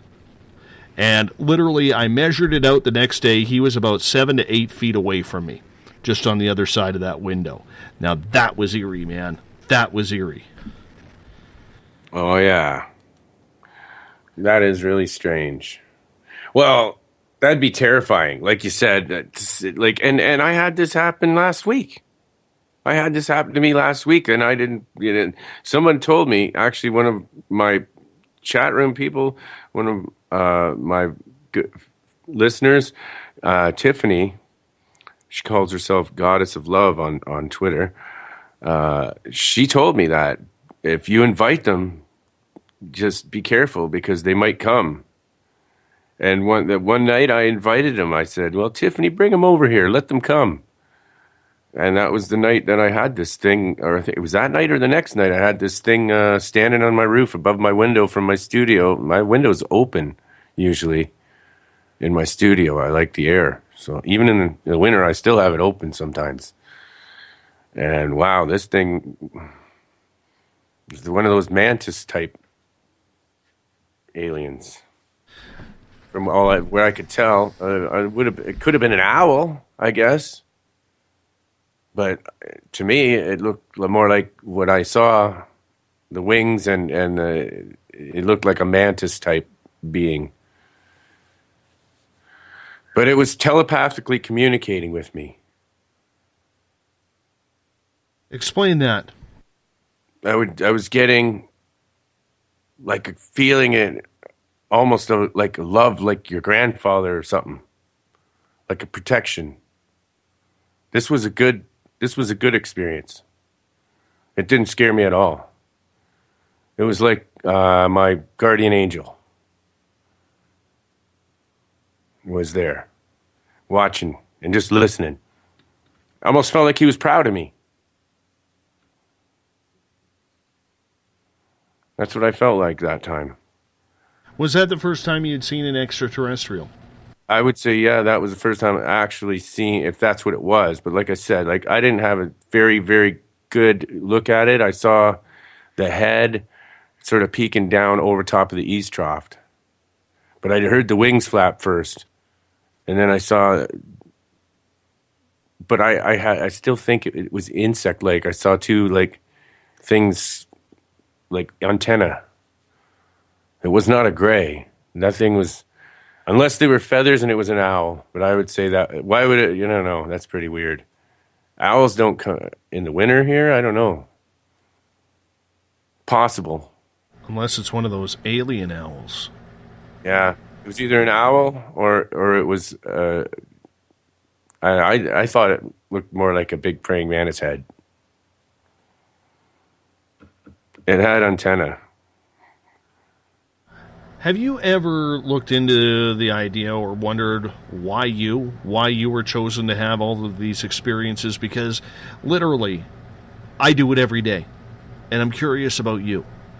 Like I said, it's because you're an old soul, most likely. You've been back so many times, you just remember it. Other people don't remember this stuff.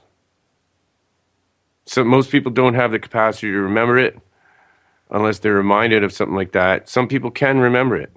And I think it's just people like us that somehow we're able to remember it. instead of your brain, like I said, basically brainwashing itself while you're sleeping, and so that you don't have to have that traumatic memory. And I don't know. It's just, it's your soul that it's not. Hey, Darren in the chat room wants you to tell the Firefly story. Okay, that's coming up. I just wanted to get through the earlier ones. Now, that's all I can think of right now of the earlier. Yeah, I think I hit most of them. The coolest ones, anyway. The lake monster. Yeah, there's the lake monster, too. When I was very young, I was probably about 12. About 12 years old. And my dad took me to this place where he's doing erosion control for the government. He worked for Public Works Canada. And we're on a pier in Port Burwell, Ontario, off Lake Erie. And I'm used to seeing oil tankers go by out in the distance, way out there, gray on the distance. And I thought that was so cool watching them way out there. So I'd always be watching the far distance, for ships and things and anything strange. And what I saw I first thought was dolphins jumping. And I said to this guy beside me, I said to the fisherman, I said, "Is there dolphins in here? What's that?" And I pointed to it. And he looks at me and says, "Those are not dolphins, son. I don't know what the hell that is." And he almost dropped his fishing pole in the water, and he got up and he started yelling and pointing to it. And then everyone was just freaking out and pointing at this thing. And then I looked closer at it, and I realized that it was coils coming out of the water and coiling around like a big corkscrew. And you could see the water splashing off the back of it, like big waves, off each coil. And it was way out there on the distance, and it was as big as an oil tanker. So that was huge creature. And that's a pretty shallow lake. Where is this lake located? Well, off... if you go southwest of Toronto, I guess it would be. Yeah. Southwest of Toronto, and keep going past Lake Ontario, and then the next one's Erie. I didn't know Erie had a lake monster. I didn't know that either. Nobody knew that until we saw it, and then I talked to some locals around there, and yeah, there's legends of big, huge, long eels, huge ones, and then I asked some natives, and they told me that there is monsters in that lake, and they said be careful of the undertow, because they use the undertow to gather their food. So if your kids go swimming and get sucked into the undertow, those things are ready to grab them and eat them. Right? You know what I mean? They use the undertow to get things out from the shore, and then they eat. They feed. They wait there when the undertows. That's when they feed. And that's, a little more research into it, and I found a lot of missing children with that, from the undertow along that beach. That when they gone from the undertow, the bodies are never found, which is really strange. And kids get sucked into the undertow there; they're just gone. What you're describing almost sounds like out here in BC, where we have the Ogopogo supposedly swimming around in Okanagan Lake. Sounds eerily similar. Yeah. What Mark says is interesting, that I may have a foot into a portal world which I don't know how to control. That is totally possible. people like us. Who knows? We're seeing into the fourth dimension, perhaps. But no, most of the things I see, and I've probably pointed out, everyone else sees it too. So, I don't know, man. What about you, Dave? I've swam in 2 lakes that apparently have sea monsters, and the first one I knew of was Okanagan Lake, but I figured at that point I was a little bit too naive to realize that, something could take me down there. And then on Vancouver Island at Cameron Lake Sea Monster, my buddy and I were out fishing, wading in. It was nice and warm in shorts. Never saw anything, but then all of a sudden you hear the stories. There's a sea monster in that lake, and it's like, ooh, I really don't want to be in here right now. And I never went back. See, the way I look at things, Mike, I'm a meal. Yeah. I'm not an appetizer. I'm not a snack. I'm a meal. Therefore, if I'm going to be eaten, it sure as hell is not going to be by something in the water. Yeah, it's creepy. After those stories, I told my kids not to go swimming there anymore. That was it. Not if there's an undertow. But to answer John Porter in the chat room, Spaced Out Radio chat, the temperature of Lake Erie is warmer than every other lake because it's the shallowest of all the Great Lakes. So it is the warmest of all Great Lakes, therefore. But I couldn't tell you a temperature it changes drastically year round. In the summertime, it gets pretty warm. But in the wintertime, those creatures probably go to the deepest place in that lake and go down to the bottom and hibernate. Or maybe they swim through to a different lake. Who knows?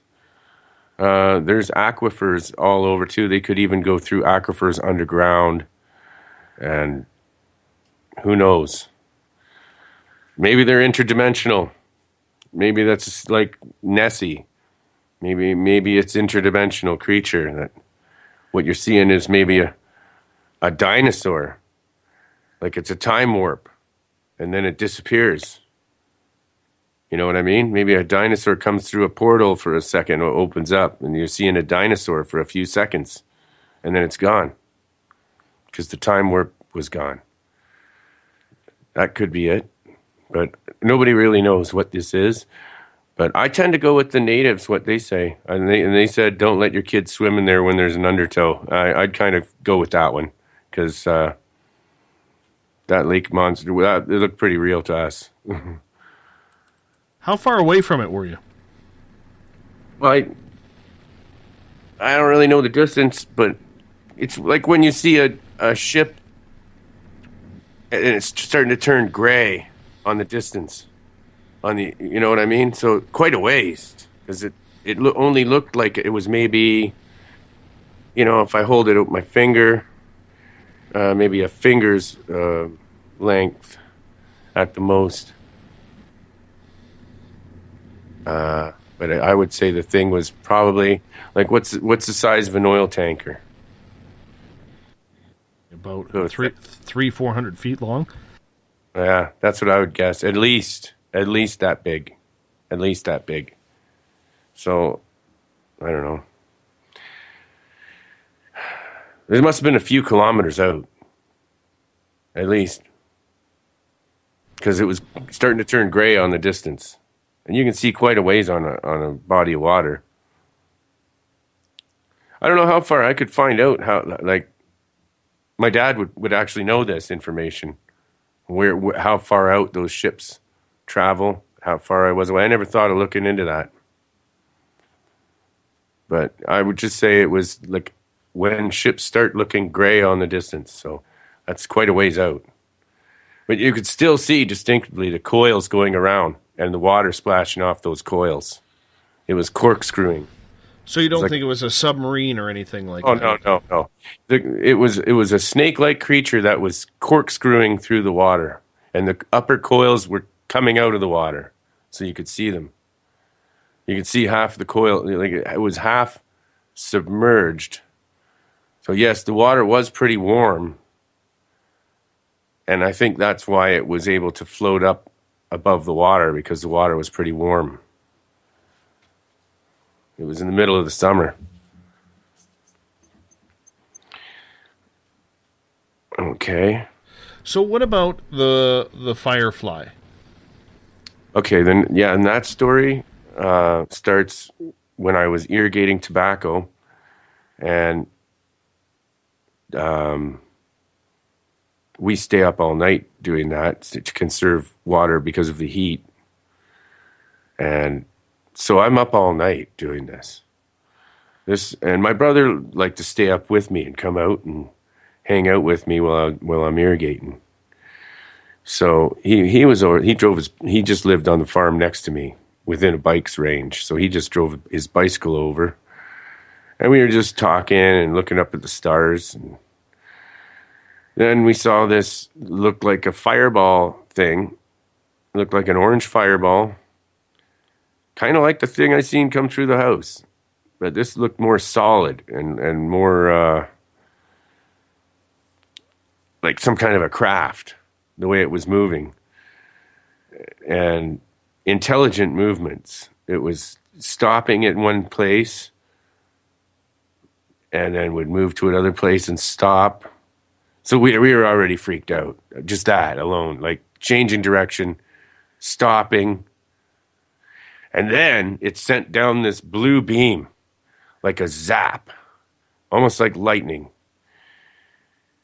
But it went out in a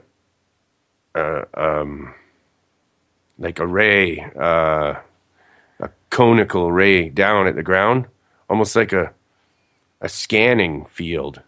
And it was a blue, and it was all hazy, like tie-dye inside of but it had a sharp outline, and it zapped like lightning.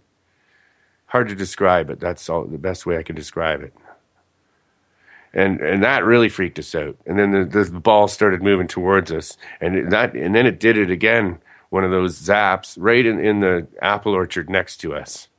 And then it starts coming more towards us again, and we're freaked right out now. It was just like watching Star Trek, but it's happening in the sky right in front of you. And my brother said he's out of here. I'm out of here, man. I'm out of here. You're crazy if you don't get out of here.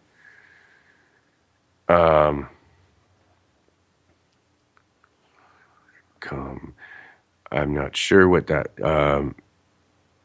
how to describe what happens next. It came towards me. I didn't have time to shut my tractor off, or did I? I can't remember if I think I did. I think I did shut the thing off.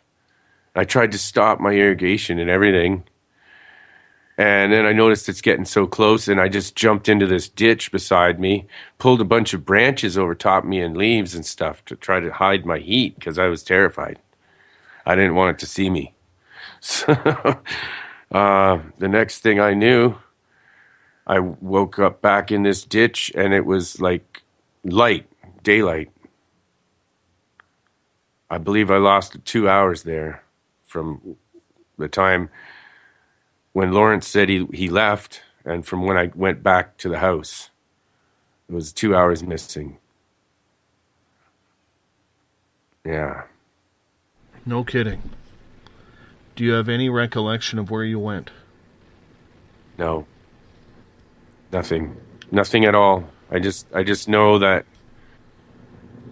I wasn't just in the ditch. I know I wasn't just laying in that ditch because something happened to me. Just had this, something's telling me that something happened to me, but I don't have any recollection at all of aboard that thing. I believe they took me aboard their vessel. And what gives you that opinion that happened to you? I don't know. I just, from other people's accounts, I guess. That's just what I assume. But, and then the blue energy beam, to me, it reminded me of a tractor beam. So it was like picking things up. Mm-hmm. So when you had that experience, when you came back to the house, because to you don't think you've gone anywhere, tell me what that was like when you walked in the house and everybody started saying, "Where have you been?" That didn't happen because they're used to me being out all night irrigating anyways. So I usually would wake up in my truck. I wouldn't even come to the house. When the water I would fall asleep in my truck, and when the water from the gun hits the cab, it wakes you. Wakes you up. That's the way most farmers do it. If you're irrigating all night, you sleep out there, and then when the water hits your truck, starts going crash on the roof of your truck, it wakes you up, and you know you got to go turn the damn thing off, because they don't turn themselves off. And if you overwater your ends, you ruin that. That's a really expensive mistake.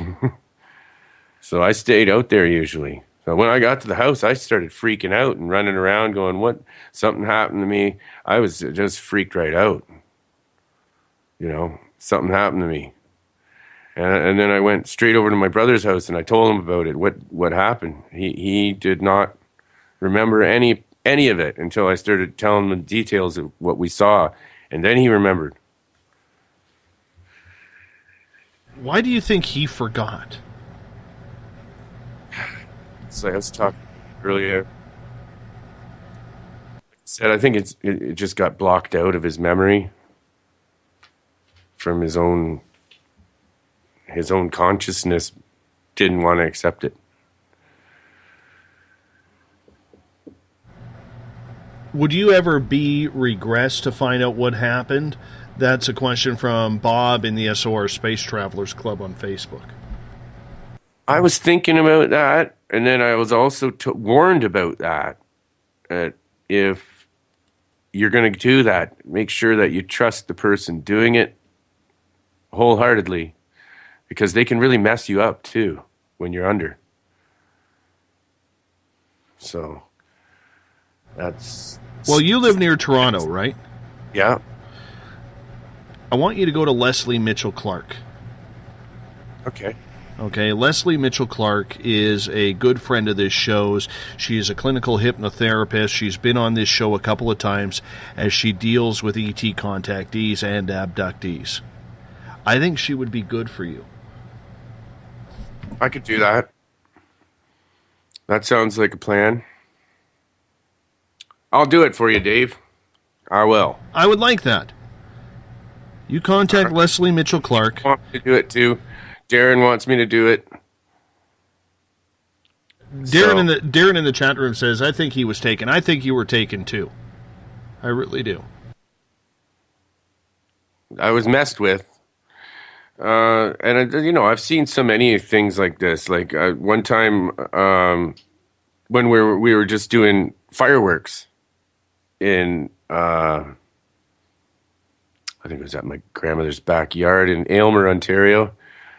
We had a pretty good show that year. Everyone from the neighborhood came around, and we all had it in her yard because it was the biggest. She had a double lot, so we used the empty lot, and we had a big fireworks show there.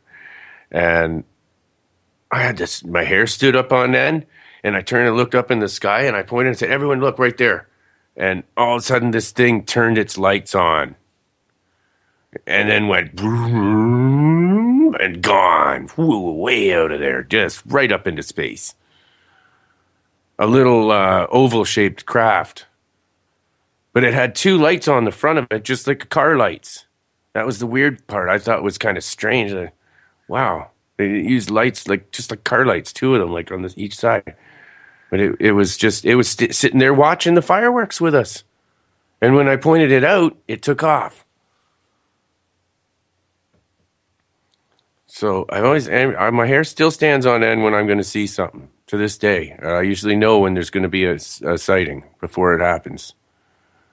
What do you feel when that happens? Well, my hair tingles and it stands on end, and I look, and I just know where to look. It's like a telepathic message saying, "Look at me, look over here."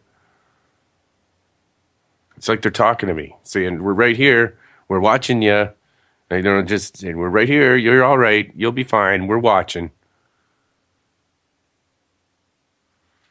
It is an eerie feeling when that happens, isn't it? It's eerie, but I'm not scared of them because I don't think they mean me any harm at all. If they wanted to harm me, they would have already done it. I could be an experiment, but I'm either that or there's something about me that they're interested in. I don't know. Possibly I thought of why certain people are targeted. like you or Adam, or me, or any one of the people I've talked to, it could be a certain type of brainwave pattern that we emit at certain times that interests them. I don't know. The last time that I saw a UFO was a couple months ago, and it was after one of my shows where we had a gentleman named James Fetzer on the air, a conspiracy theorist. And one of the things that I do after the show is I usually will call up one of my members of Space Out Radio, Eric Markham, after the show. He's in North Carolina, and I'm out here in British Columbia. And so we were talking after the show. It was a clear night, not a cloud in the sky. And I don't know if you've ever seen these, Mike, but have you ever seen where all of a sudden you get these really bright power-up flashes and then they disappear? It's almost like a strobe. Have you ever seen that? Yeah, that's solar flares hitting the Earth's atmosphere, I believe.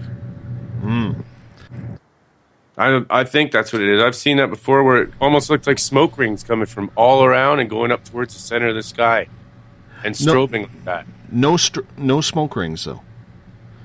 And let me backtrack here for a little bit. When I had my close encounter of the third kind with a UFO back in April of 2014, previous to that, I had seen a lot of these strobes.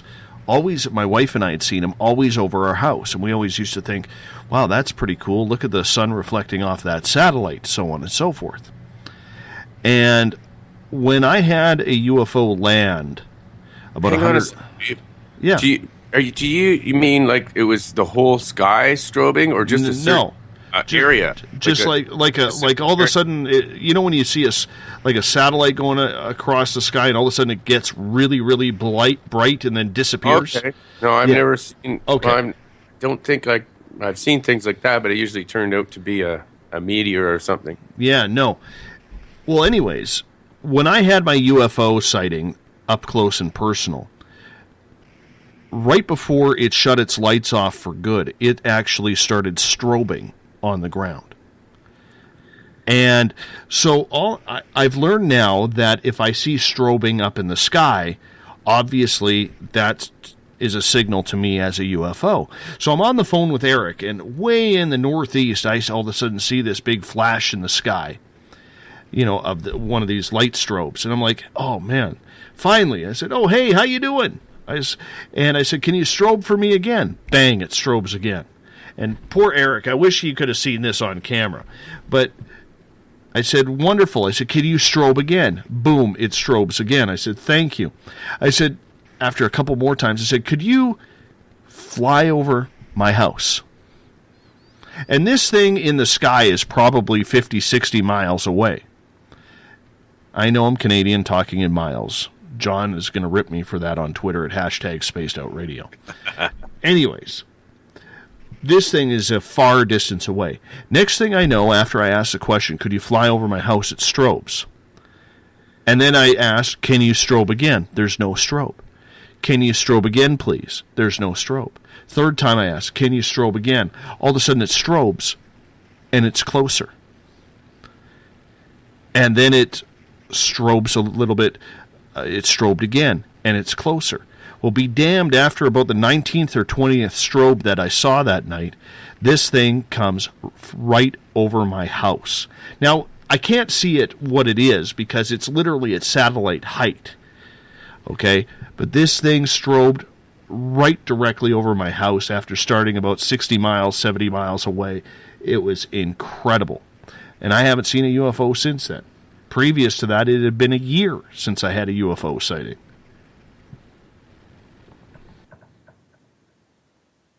Sorry, I was muted there. Yeah, I seen one last year. This one I saw last year was like a looked like it had 4 sections to the top of it, like humps, almost like on Galaga. That game Galaga is what it looked like. A really weird looking thing, almost like a skull with 4 humps on the top of it. And it was floating over top of the houses in Guelph here. like right close to the ground, like only a couple 100 feet up in full detail.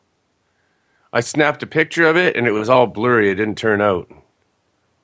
But my wife saw that one too, and we were just blown away. And it was too big to be any kind of a drone, because I first thought a drone. It's got to be a drone with the 4 humps. That's got to be like the 4 propeller air chambers, you know. But no, it was way too big to be a drone. This thing was, as it got closer, it was huge. It was the size of a house. Yeah, and it just floated right over Guelph and gone. And I talked to people the next day, and did anyone else see that? The thing that floated over Guelph yesterday? Nobody else I talked to in Guelph saw it. It's just really strange. It was right close to the ground, over top everyone's houses. Nobody looks up in the sky. That's the problem. Nobody hardly ever looks up in the sky. Well, that's because life is on the cell phone, my friend. Yeah, exactly. Yeah, it used to be more sightings in the 70s and in the 80s. They looked up in the sky. On that note, we're going to send you on out. We got 2 hours down, 1 hour to go with Wolfman Mike from Monster Castle Paranormal Radio on Spreaker. You're listening to Spaced Out Radio. I am your host, Dave Scott. We'll be back right after this. The SOR Sightlines is a place for you to find answers to your strange experiences. Hi there, this is Mike Schmidt. If you have had an encounter with ghosts, UFOs, Bigfoot, ETs, or anything else that doesn't make sense, head to spacedoutradio.com and file a Sightlines report. All information you give is 100% confidential, and I will personally help you find the answers you need. SOR Sightlines, your answers are a click away.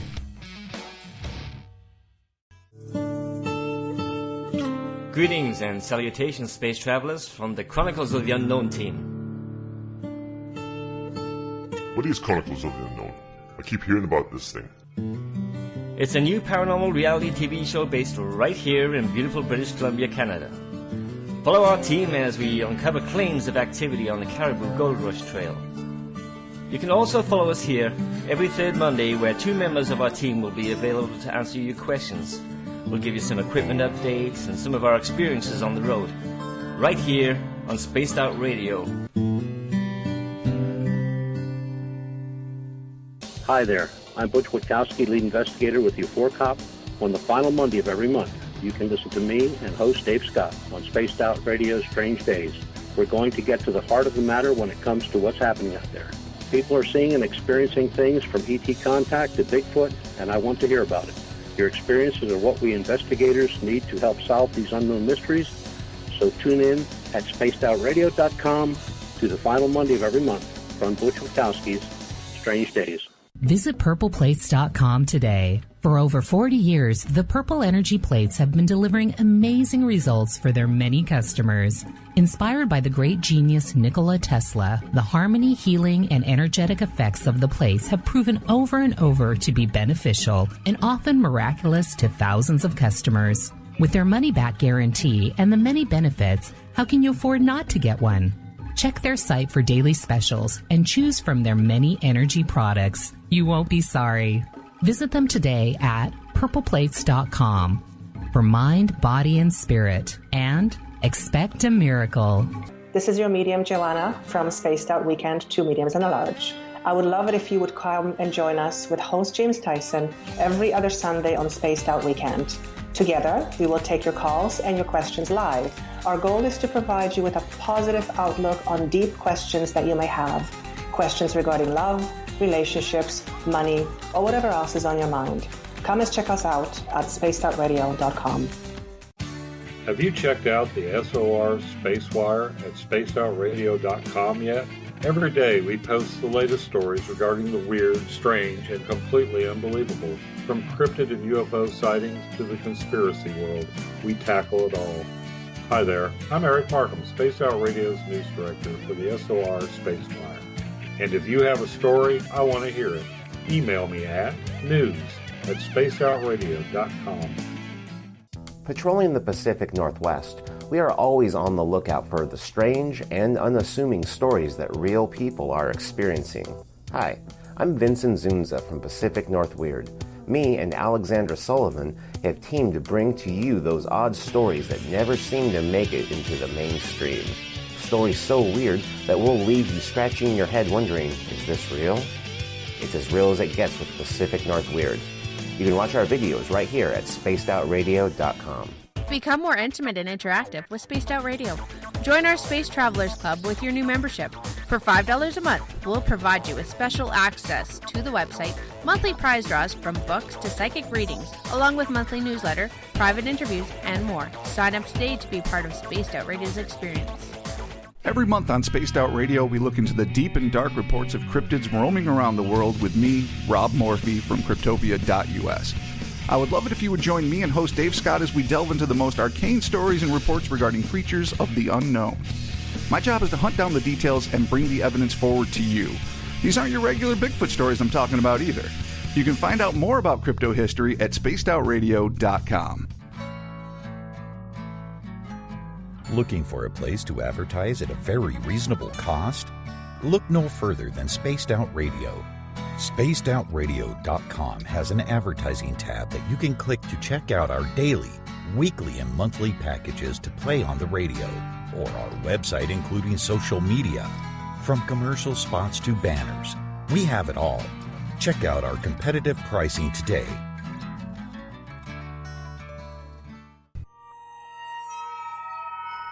You hear footsteps in the empty room above you. A rocking chair begins rocking by itself. Don't be afraid of the things that go bump in the night. Reach for Spirit Storybox, the iPhone app the Huffington Post UK called the only ghost hunting app you will ever need. Spirit Storybox. The spirits are telling their stories. Are you listening? Strange creatures lurking in the night, the sounds of wood knocking in the forest, odd happenings right out of a fictional world. These are the reports I love.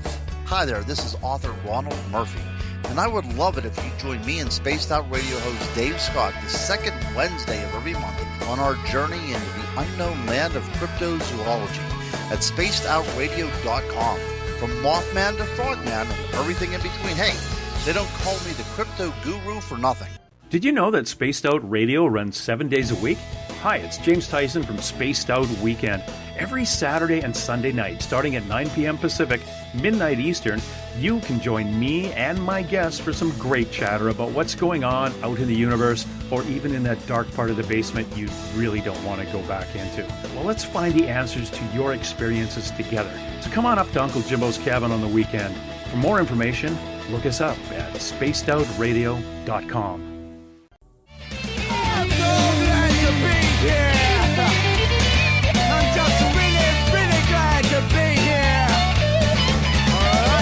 Would you like to connect with us on Spaced Out Radio? Head to spacedoutradio.com to check out the latest shows, guests, and sponsors. And don't forget to sign up for the Space Travelers Club. You'll find all you need at spacedoutradio.com. Welcome back to the final hour of Space Out Radio tonight. I am your host, Dave Scott. Good to have you along for the ride. Tomorrow night on the show, Karen Palmer will join us. We're going to talk about animal communication and angels taking a different route on this December 29th. That's tomorrow for me still, for another 57 minutes, but for most of you from Mountain Time on East, that would be today. SpacedOutRadio.com, 9 p.m. Pacific, midnight Eastern Time, Friday night. We round out the final month of 2016 with the SOR Space Travelers SOR Roundtable. We do it the final Friday of every month. It's always a fun show to do. You can find it all at SpacedOutRadio.com. We want to welcome in everyone listening in on the United Public Radio Network, live on 107.7 FM in New Orleans and over 160 countries around the world, and on Revolution Radio. If you're listening in on the Double R machine, do us a favor. Visit freedomslips.com and donate today, because Revolution Radio is a donation station financed by you, the valued listener. Remember, you can follow me on Twitter at Spaced Out Radio. Give our Facebook page a like, Space Out Radio Show. On Instagram, I can be followed at Dave Scott, SOR. Subscribe to our YouTube channel, Space Out Radio Show. Tune us in on TuneIn. Download this show and others on iTunes. And our website is spacedoutradio.com. While there, you can check out a plethora of features that we have for you, from our music to the SOR Space Wire, and, of course, you could join the SOR Space Travelers Club. It's only $5 a month. We like to give out swag the final Friday of each month, so make sure you're signed up so you can get into the draw today. Tonight, we are talking with Wolfman Mike from Make That Monster Castle Paranormal Radio on Spreaker.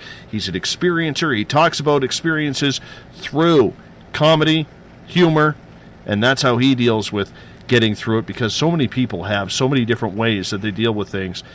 Mike uses humor. It's a good show. Fridays and Saturday nights on the West Coast. You can tune it on in if you're not listening to us. Mike, welcome back. How you doing? Yeah, there's a question right away for me here, too. Robert White is asking if since I have the gift of knowing when they will show, have I ever tried finding out if there's any other gifts you were given, like remote viewing, healing powers? Yeah, I definitely have. Since I started working with magic, found out that I do have other abilities. I think everybody has these abilities. And now I'm starting to get into the psionic abilities with Adam, which is related to that. And it's a lot similar to our... I was trained by a Wiccan witch and became part of their coven and started trying different spells and different things, but only using positive magic. That's all I use. I only use positive magic. And I'm, able sometimes to read. Sometimes I can read people's minds and just tell you something that'll freak you right out. I don't like to do that too much because it scares people, actually. And they wonder, how the hell do you know that? But yeah, I do have other abilities that I do. Sometimes I read cards on the air. I read tarot cards for people. Or I'll, one time I was actually able to produce electricity from my fingertips, just like the Dark Lord from Star Wars, while meditating. I was walking across this carpet and I felt the static. And then I was able to sit there and just meditate and suck the static right out of the air. And I charged myself up so as much as I could. I could feel I was totally full. And then I tried to release it, and it was electricity bolts came off my fingertips.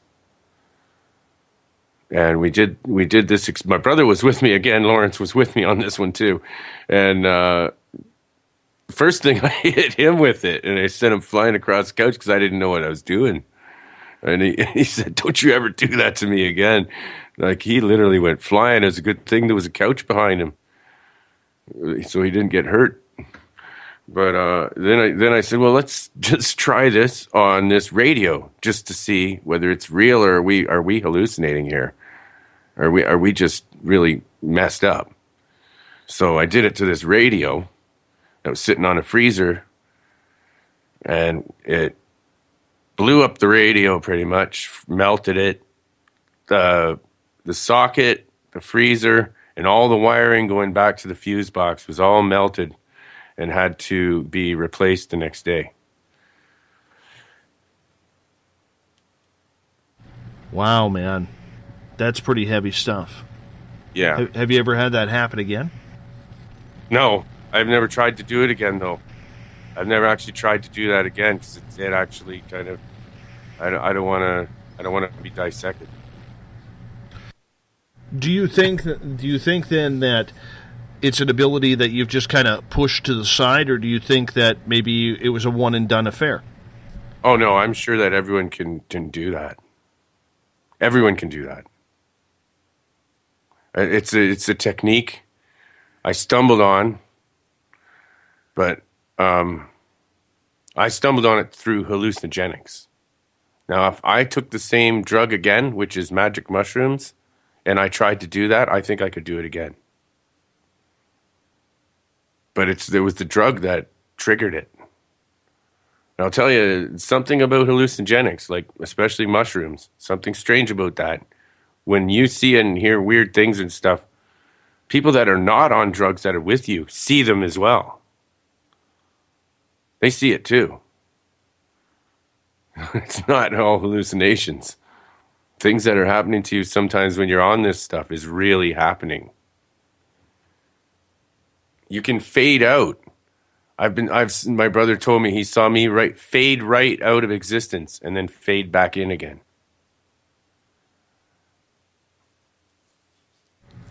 That's pretty heavy, man. Honestly, that's pretty heavy. I've never heard a story like that before. I was in a room that was all dark. I could see my arms and legs, but I couldn't see any walls or floor or ceiling or anything. It was all just blackness. And then when I faded back in, started seeing the room just slowly fade in. That was my end, what I saw. From his end, he just saw me. I faded out and I faded back in.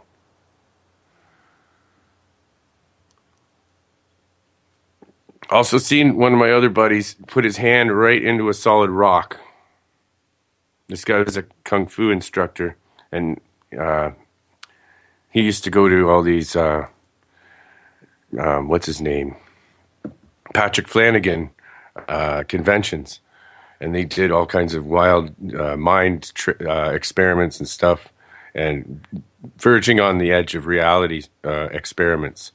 But yeah, he showed me one time. He put his hand right inside a solid rock and pulled it out again. It was incredible. But people can do a lot more than they think they can.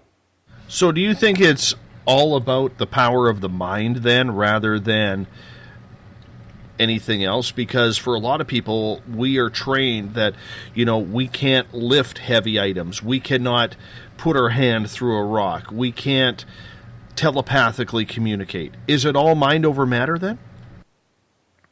No, it's spirit over matter. Nothing to do with your mind. Your mind is just a part of your body that you're just using as a shell. Your spirit is in control of these things. And there's a question in the chat room. What was I thinking when I faded in and out? From Mario.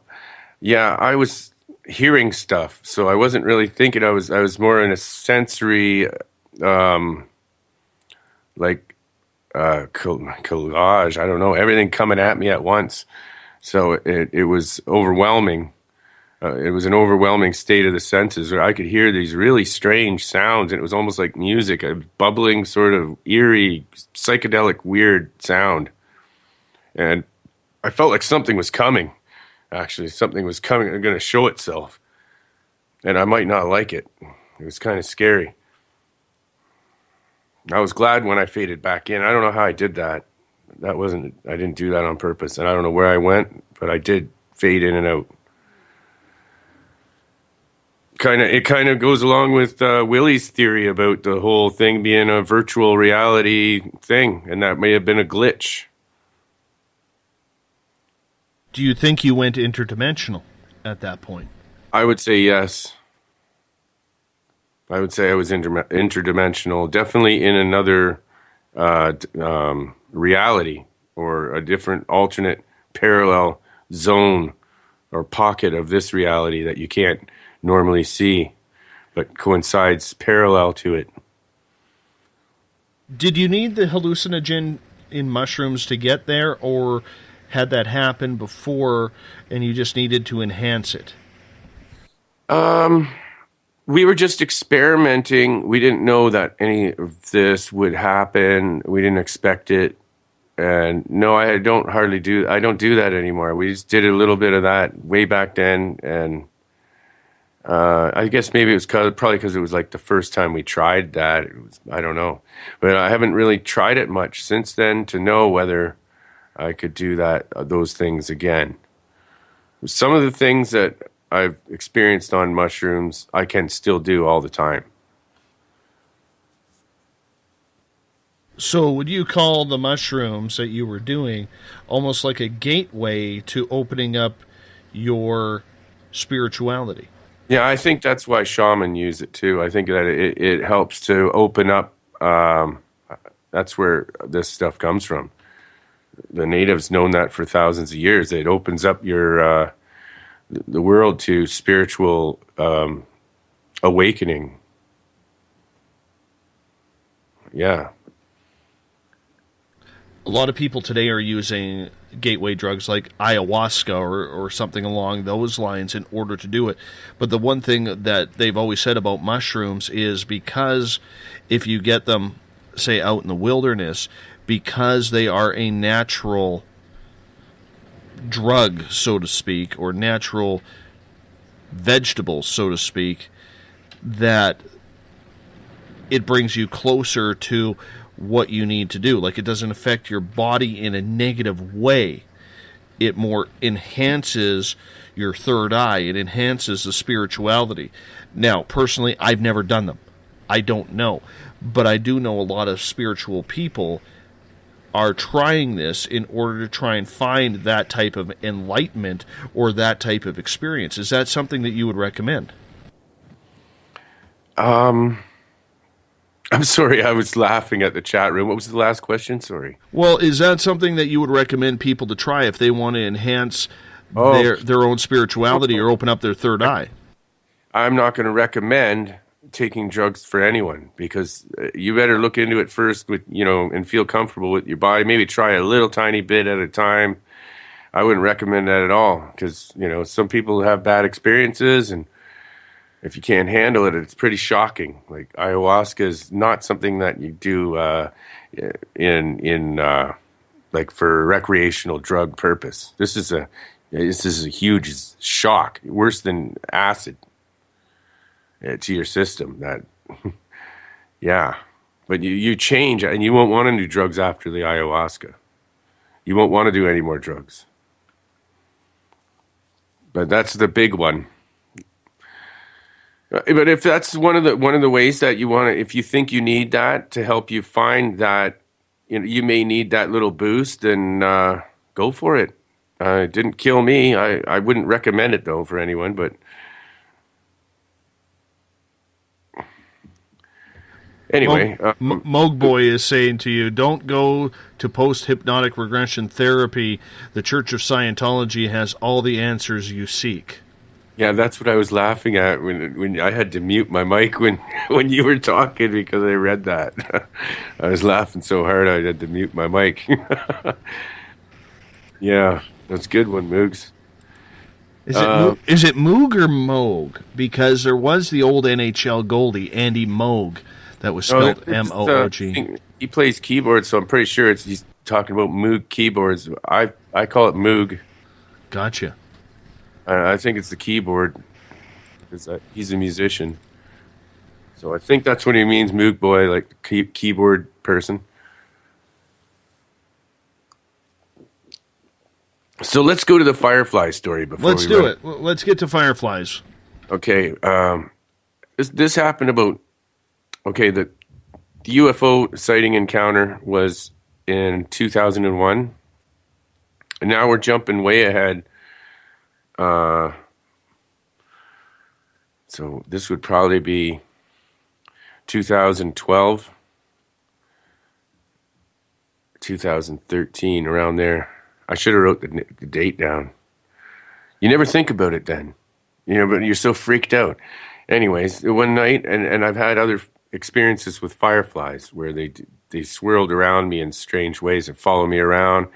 And I even had thousands of them swirling around above me and this witch that was teaching me stuff. Wow, that was incredible. It was like the whole galaxy on top of your head swirling around. It was really freaky. But then this time I saw them going along the cedar hedge that goes towards this old cemetery, and I decided to follow them. I said to my boy was with me. And he was pretty young at the time. I think he was only 12 or something. And he said, "Dad, don't go out there without your staff. There could be coyotes." So I took my staff with me. And what's funny about this is I was wearing my clothes, but I had a house coat over top. So walking with my staff and my hair sticking all up, I looked like Gandalf the Grey or something. I looked like a wizard. And I felt like one. So I went with that feeling. I felt powerful like a wizard, And I followed these fireflies out by this creepy old cemetery. That's near our right in the middle of our field of our farm. And it's about probably 50 acres of a walk, a 50 by 50 acre chunk. So I don't know how many feet. I could figure it out, but it doesn't really matter about that. I followed these fireflies down the corner of the woods. They were acting strange. Also, the time of the year was off. I don't think it was the right time for fireflies. It was too cold for them. And anyway, they went to the corner of the woods, and they were flickering around, playing in one ball, like in a balls area, and right at the corner of the woods, like they were just waiting there for me in the trees. So I went by the cemetery first and noticed that this mist going across the road. And I realized the mist isn't the smoke. It's almost like a low ground, like thick fog. And it's coming from the cemetery and drifting across the road. How spooky is that? And I'm not even kidding. That's what I saw. It was creepy as hell, totally unnatural. You know what I mean? That would bother me. That would bother me. That was the first thing I saw. And I was like, what the hell is this? The big fog coming out of the cemetery. Like, that's impossible. How can it just be fogging from that? Are these bodies getting hot down in there or something? They're from the 1800s. Some of them 1700s. Anyways, I just went in there, and in front of the graves, I just said, go to the light. I release you. Go to the light. You see the light? And I just started saying that. Go to the light. Well, I just all of a sudden started feeling this tingling feeling come through me again, kind of like when that light hit me when I was in the golf course. And the fog started going away, and it went away, and then it was gone. The fog stopped. And the next thing was, I still was following those fireflies. And I followed them up to the corner of the woods, and then I went right up there. I felt powerful at this moment. I thought, I can do anything now. And I slammed my staff on the ground, and I said, nature is spirits, reveal yourself. And I smacked the ground again really hard. And then again, 3 times I think I smacked my staff on the ground. And then this one single firefly comes right up to me.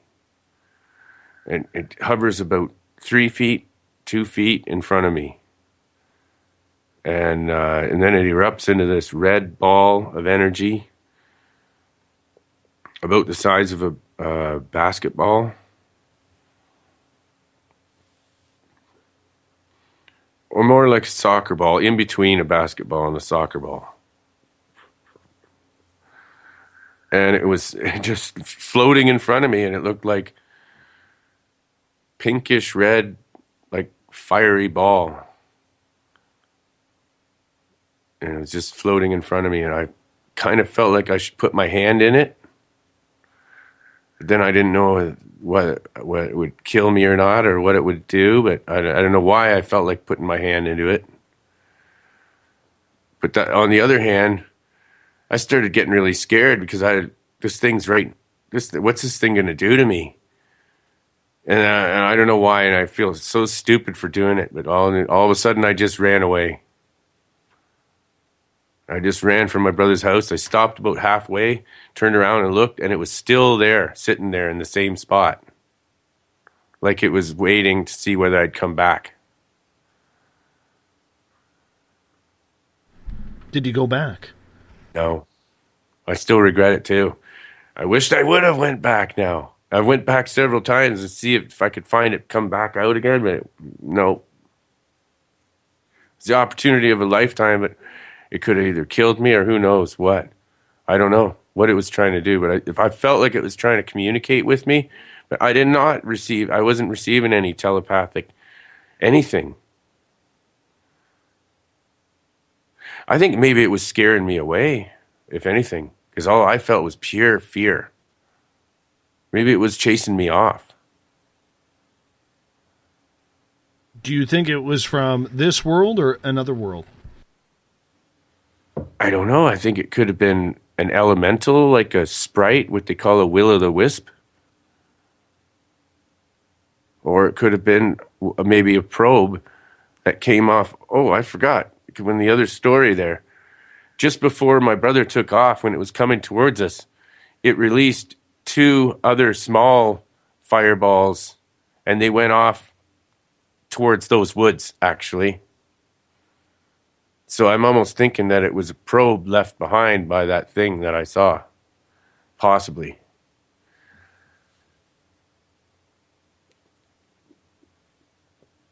Since it looked like it. It looked similar to it. Okay, now I'm gonna post some pictures from that I took since then. And these are fairly recent. So explain to them as you're posting them, because you're going to be posting them on Twitter at #SpacedOutRadio if anybody wants to see. Explain as you're putting them up what's going through every time you post an orb pic. Like, describe the scenario, because this is radio, so we do have to paint a picture here. Oh, yeah, it's going to be, well, I've got it planned out. Don't worry, you'll love this. This is going to be awesome. Okay, this one is... I was walking down the street. I was doing a ghost hunt with my camera.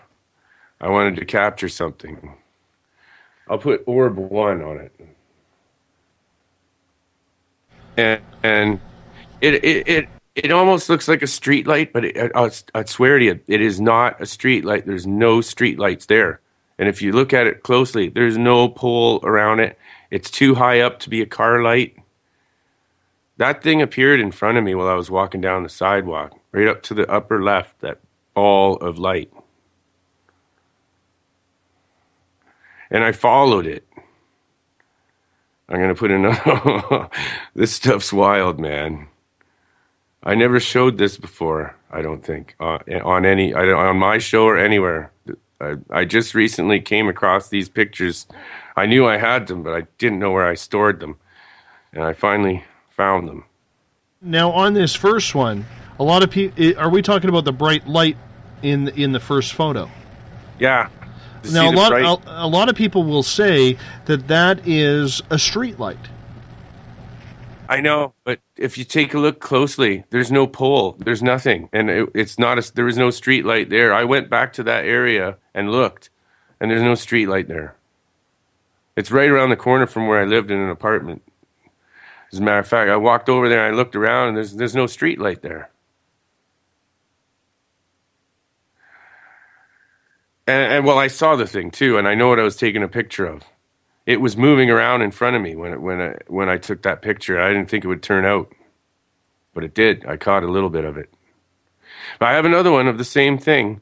I kept following it, and I walked around the corner of this building to the right that you see in that picture. I walked around to the right, and that's what I'm going to put up next, is the next picture of it, and it split off into 3 objects. And this is freaky. I'll put orb 2. I know they're not, like, any photo that you have can always be someone say, well, it's this and it's that and it's this and it's that. It doesn't matter what you show people. They're always going to pick it apart. And it's really hard to get photos of this shit. And this is the only other one. I think I have one more. This is the next one, where I turn around when what you do see there is the moon. And that's through a grass area. It's all grass. And the orb split off into 3. I only saw 1, but in this photo it shows 3 that I was following through there. And I didn't notice the other 2 until I took the picture and looked back at the picture. But I followed the orb around a corner and snapped another picture, and that's it. So I know it's crazy. I don't know. What do you think of that one?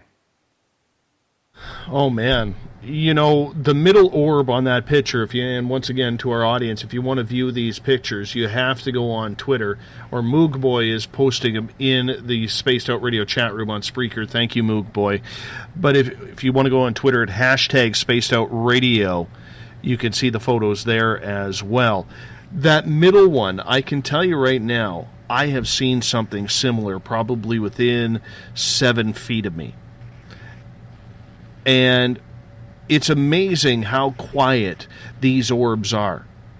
It's like they are a floating brightness of cloud, just hanging out there, but they have full sensory control of what they are doing, where they are going, when they can appear, how they can disappear.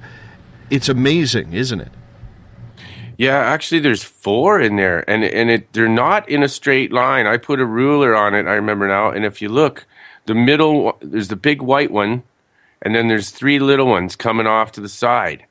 2 small and 1 medium size in the middle. The one in the middle that's medium size that you're talking about is a little bit lower, just like Orion's belt. I do see that. And that's what I find so cool about this picture. So you can tell that it's not a reflection of something that's going arcing across, because that one is lower. So what the hell are those things? I wish I knew. Isn't that cool? You Yeah, like this? I thought you might like this one. Yeah, and the thing is, you can tell it's not streetlights. You can tell it's not the moon, because the moon is right in the middle of the photo. Yeah, but you can see the grass there, right in the foreground. I took the picture. That's grass. You can see the grass. It was a little bit foggy that night, too. You can tell. But it's pretty dark there. When I turned that corner, it's all in shadow. So I didn't put a flash on. I just took a picture without the flash. I had my flash turned right off. Because I know flash can cause sparkling effects and do stuff. You won't get a real picture. Hey, I got a question from Michael McNeil in the SOR Space Travelers Club. He is asking if you have a website or a URL. Yeah, you can go to monstercastleparanormal.com. I'm not sure if I have these ones posted there yet, but I'll put them on our Facebook. We also have Monster Castle Paranormal Facebook, and or just go to my Twitter page, Wolfman Mike 47, and if you look at my profile, you'll find links to everything there too, to our webpage. If you're in the SOR Space Travelers Club, I will post them there. Just give me a minute to transfer some photos over so you guys can have a see at these as well. It is pretty awesome to see these photos. And once again, I got some more coming. All right. I got some more. The next, there's one more orb one that was taken in succession of that other one. I think this is it. I hope so. Hang on a second. I want to make sure it's the right one. Which one did I post? That one?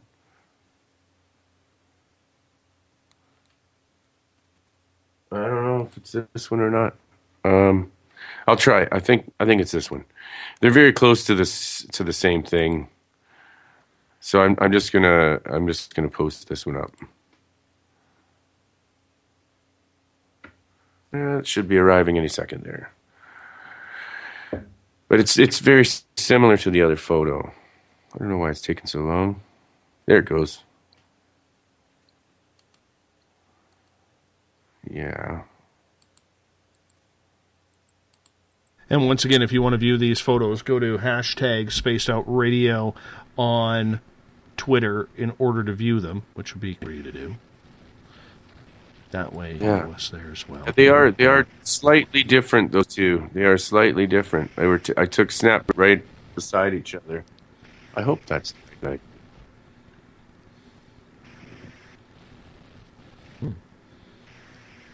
Are they slightly different? Yeah, they are. Definitely. Yeah, they are definitely slightly different. Well, the bottom orb in this photo is very much smaller and a different color as well. Yeah, the two little white ones, and they look, and this one looks like it's turned into a semicircle, and the second one, one close by it, almost looks like moon shaped, like a semicircle. Strange. That's really strange. And there's two other little spikes of light in there too. Yeah, they are slightly different. No, that's right. I did it right. Good, I did it right. Thank God. I did one thing right in my life. Well, I would say too. We became friends.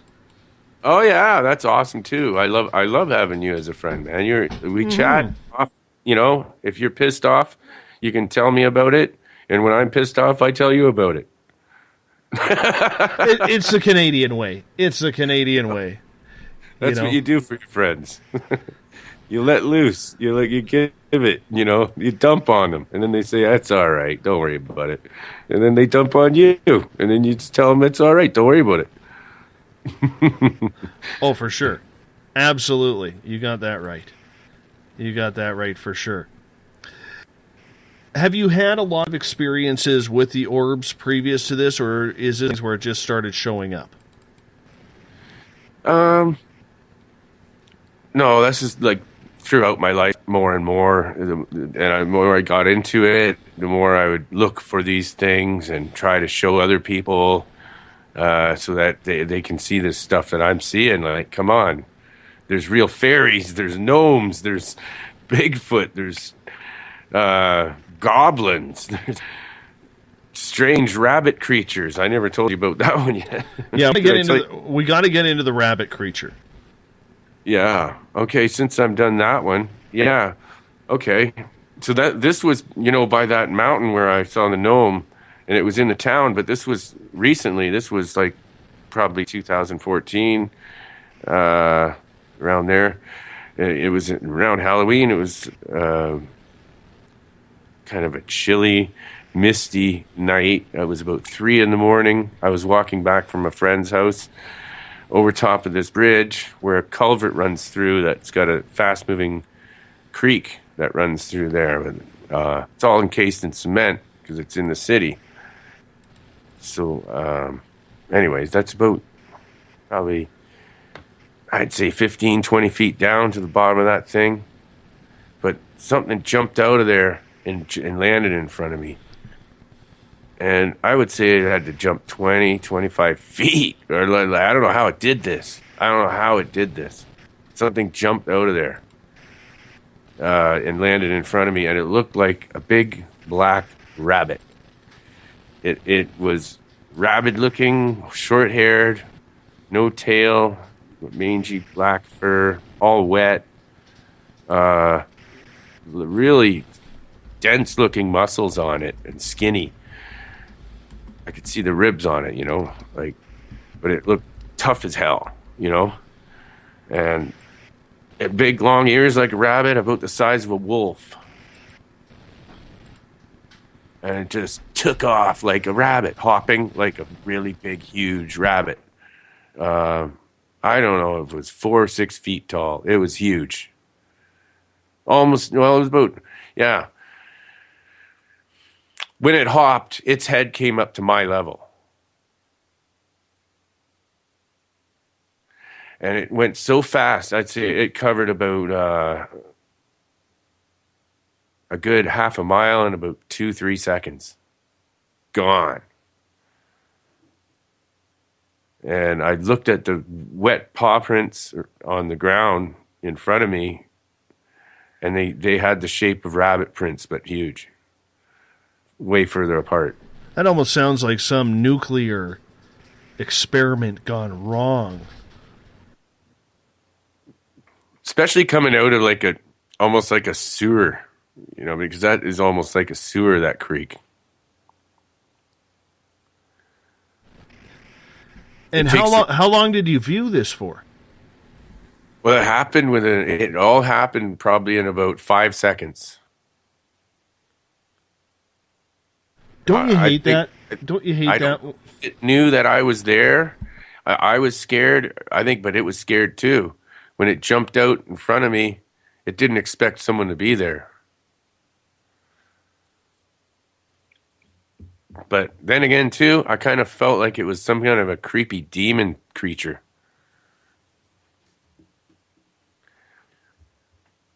What would give you the idea that it was a demon creature? Or like some kind of a evil shapeshifter. I felt like it was unnatural.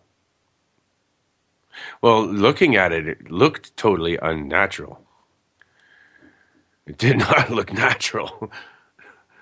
It was nothing that big. Has ever been any book about rabbits? Like, and I don't know if you'd even call it a rabbit.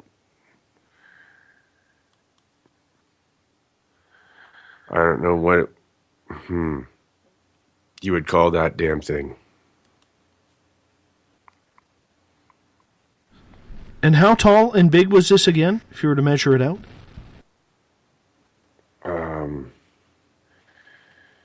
Okay, when it jumped, it came up to my head. When it was standing on all fours, it was about waist level, like the size of like golden retriever or black lab. Maybe a little bigger, like a wolf. In between a coyote and a wolf, if you know that. But I would say a little bit bigger than a black lab. So it sounds like one of the coy wolves that Butch Witkowski was talking about on Monday night that seems to have invaded Pennsylvania. Oh, maybe. I don't know. But it had long ears like a rabbit, this thing. Like, I mean, big ears. Like, it had rabbit ears. Was there any sound or anything?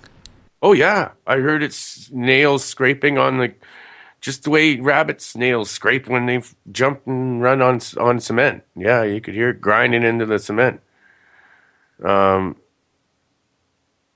it hopped like a rabbit. It did not run like a canine. It ran like a rabbit. Incredible. I have not seen anything like that. That's for sure. I mean, I've seen Bigfoot. But I don't know what I would do if I saw a rabbit-looking coy wolf running around doing its thing. That's a different ballgame. Well, it's no creature I've ever encountered before or seen after, or anyone's even that I've talked to, and that's why I tell this story, because I want to know if somebody else has seen the thing. If I'm the only one, what the hell? That's kind of weird. It ran right through the town.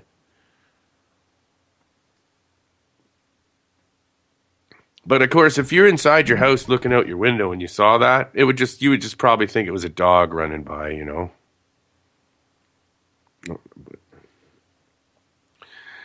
I got a good close up look at it, and I saw those ears sticking up. I just went frozen. What the hell is this? And then hopping like a rabbit. And besides that, dogs wouldn't. I can't see them hanging around in the water, but rabbits either. I don't get it. Why did it jump out of the water? Jumped out of the water. Are you sure it wasn't the Ohio Frogman?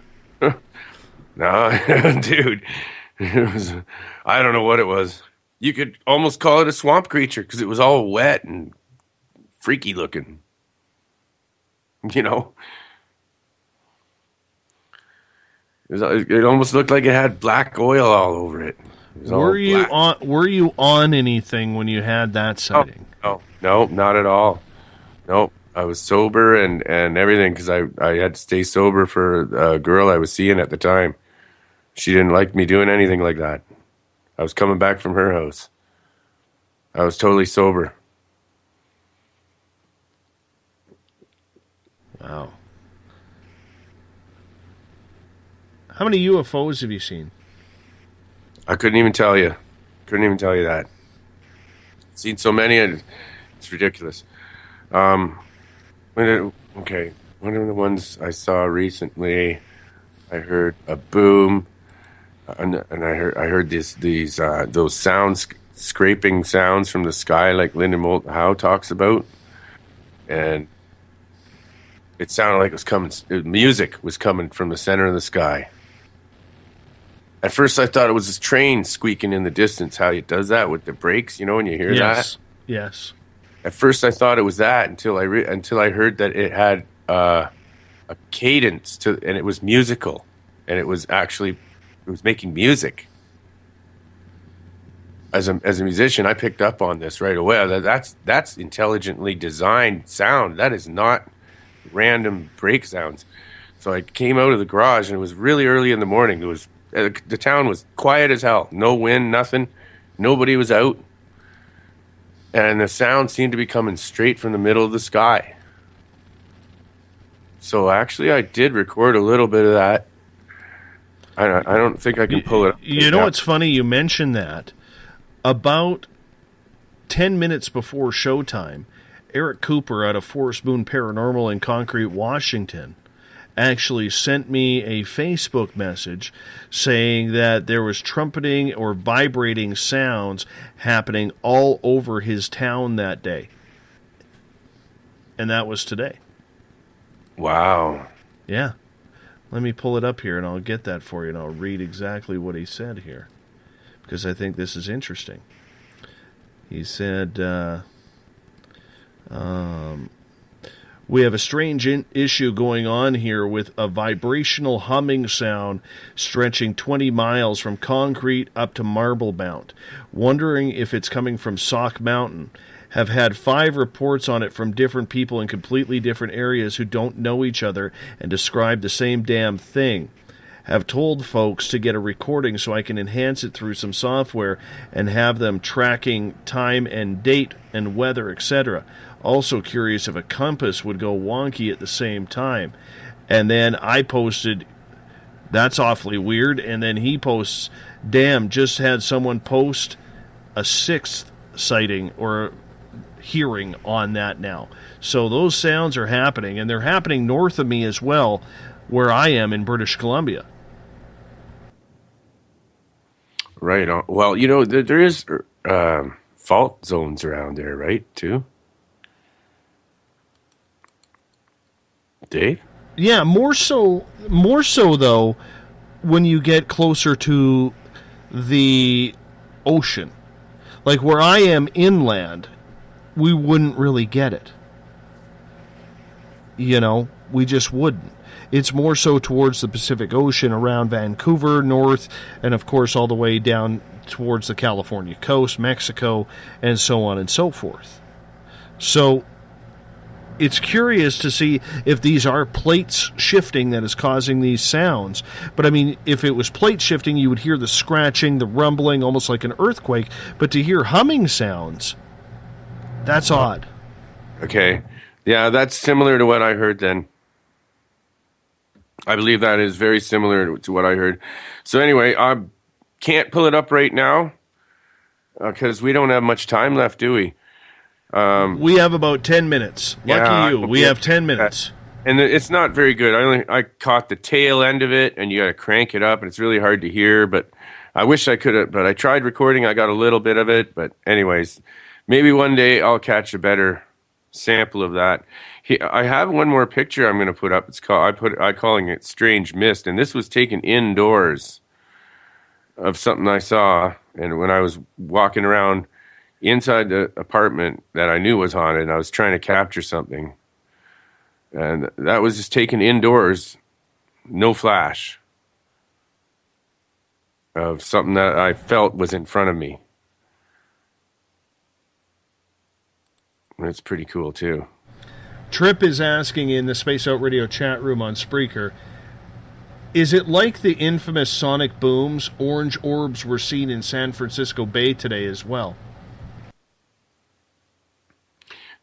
Oh, yeah.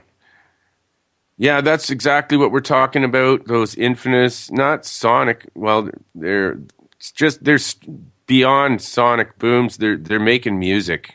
It's musical sounds you're hearing coming from straight up in the sky, man. It's really weird. As a matter of fact, some people have reported that they hear angelic voices singing along with it. And I almost think I heard it too. angelic voices singing along with it, definitely in harmony with the other sound. And the same day that I saw that, I went into the sit down and eat dinner with my wife, and we saw the shadow creature by this clock that we're used to seeing him. He goes around this grandfather clock. Anyways, I don't know how we must have offended it or something, or maybe that day was just strange, but I didn't say hi to him. Maybe that's what I don't know. All of a sudden, something went flying in a room that we have the door shut, and it's a storage room. Nobody goes in there. The door was shut. I opened the door. We could hear something fly across the room and smash against the wall in that room. And so I went and looked, and like we both looked at each other. We were shocked. Like, what the hell was that? And we both said the same thing. It sounded like something flew across the room over there in that storage room. So I went in there, opened the door, and there's, sure enough, a dresser drawer had flown out of a dresser and went straight across the room, hit the wall on the other side, contents spilling everywhere. That was the same day that I heard those noises. And later on that evening, I looked up in the sky. I had this feeling, and I saw these things fluttering around, and they looked like they had wings. And they just all of a sudden just took off across the sky, just like freaking, I don't know, really fast. And then arced upwards and way, way up and way, way up and gone. The next day, my neighbor saw one with me. There was still another one flying around my house. And he saw it with me. I said, look, what's that? And we were staring at it for a long time. I think I tried taking pictures of this too. I think I have them. But, you know, my camera wouldn't zoom enough to get in close enough. I need something better. Well, those are the recent sightings anyway. This thing looked like a bird, like with wings, but really huge. Huge thing. But it didn't look like, it wasn't a bird. It wasn't a plane. It wasn't a bird. It wasn't a plane. But I don't know how to describe it. Strange looking birds with the wings that don't flap.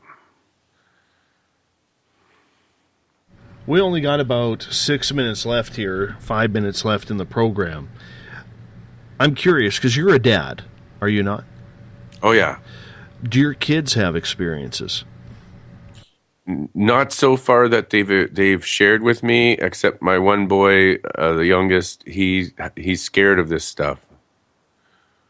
And he's listened to some of my shows, but then he's kind of scared of it. So that makes me feel like that he may be having some experiences himself that he's not telling me about if he's scared of it.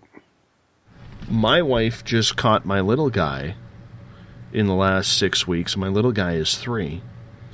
Caught him staring off into our doorway one day.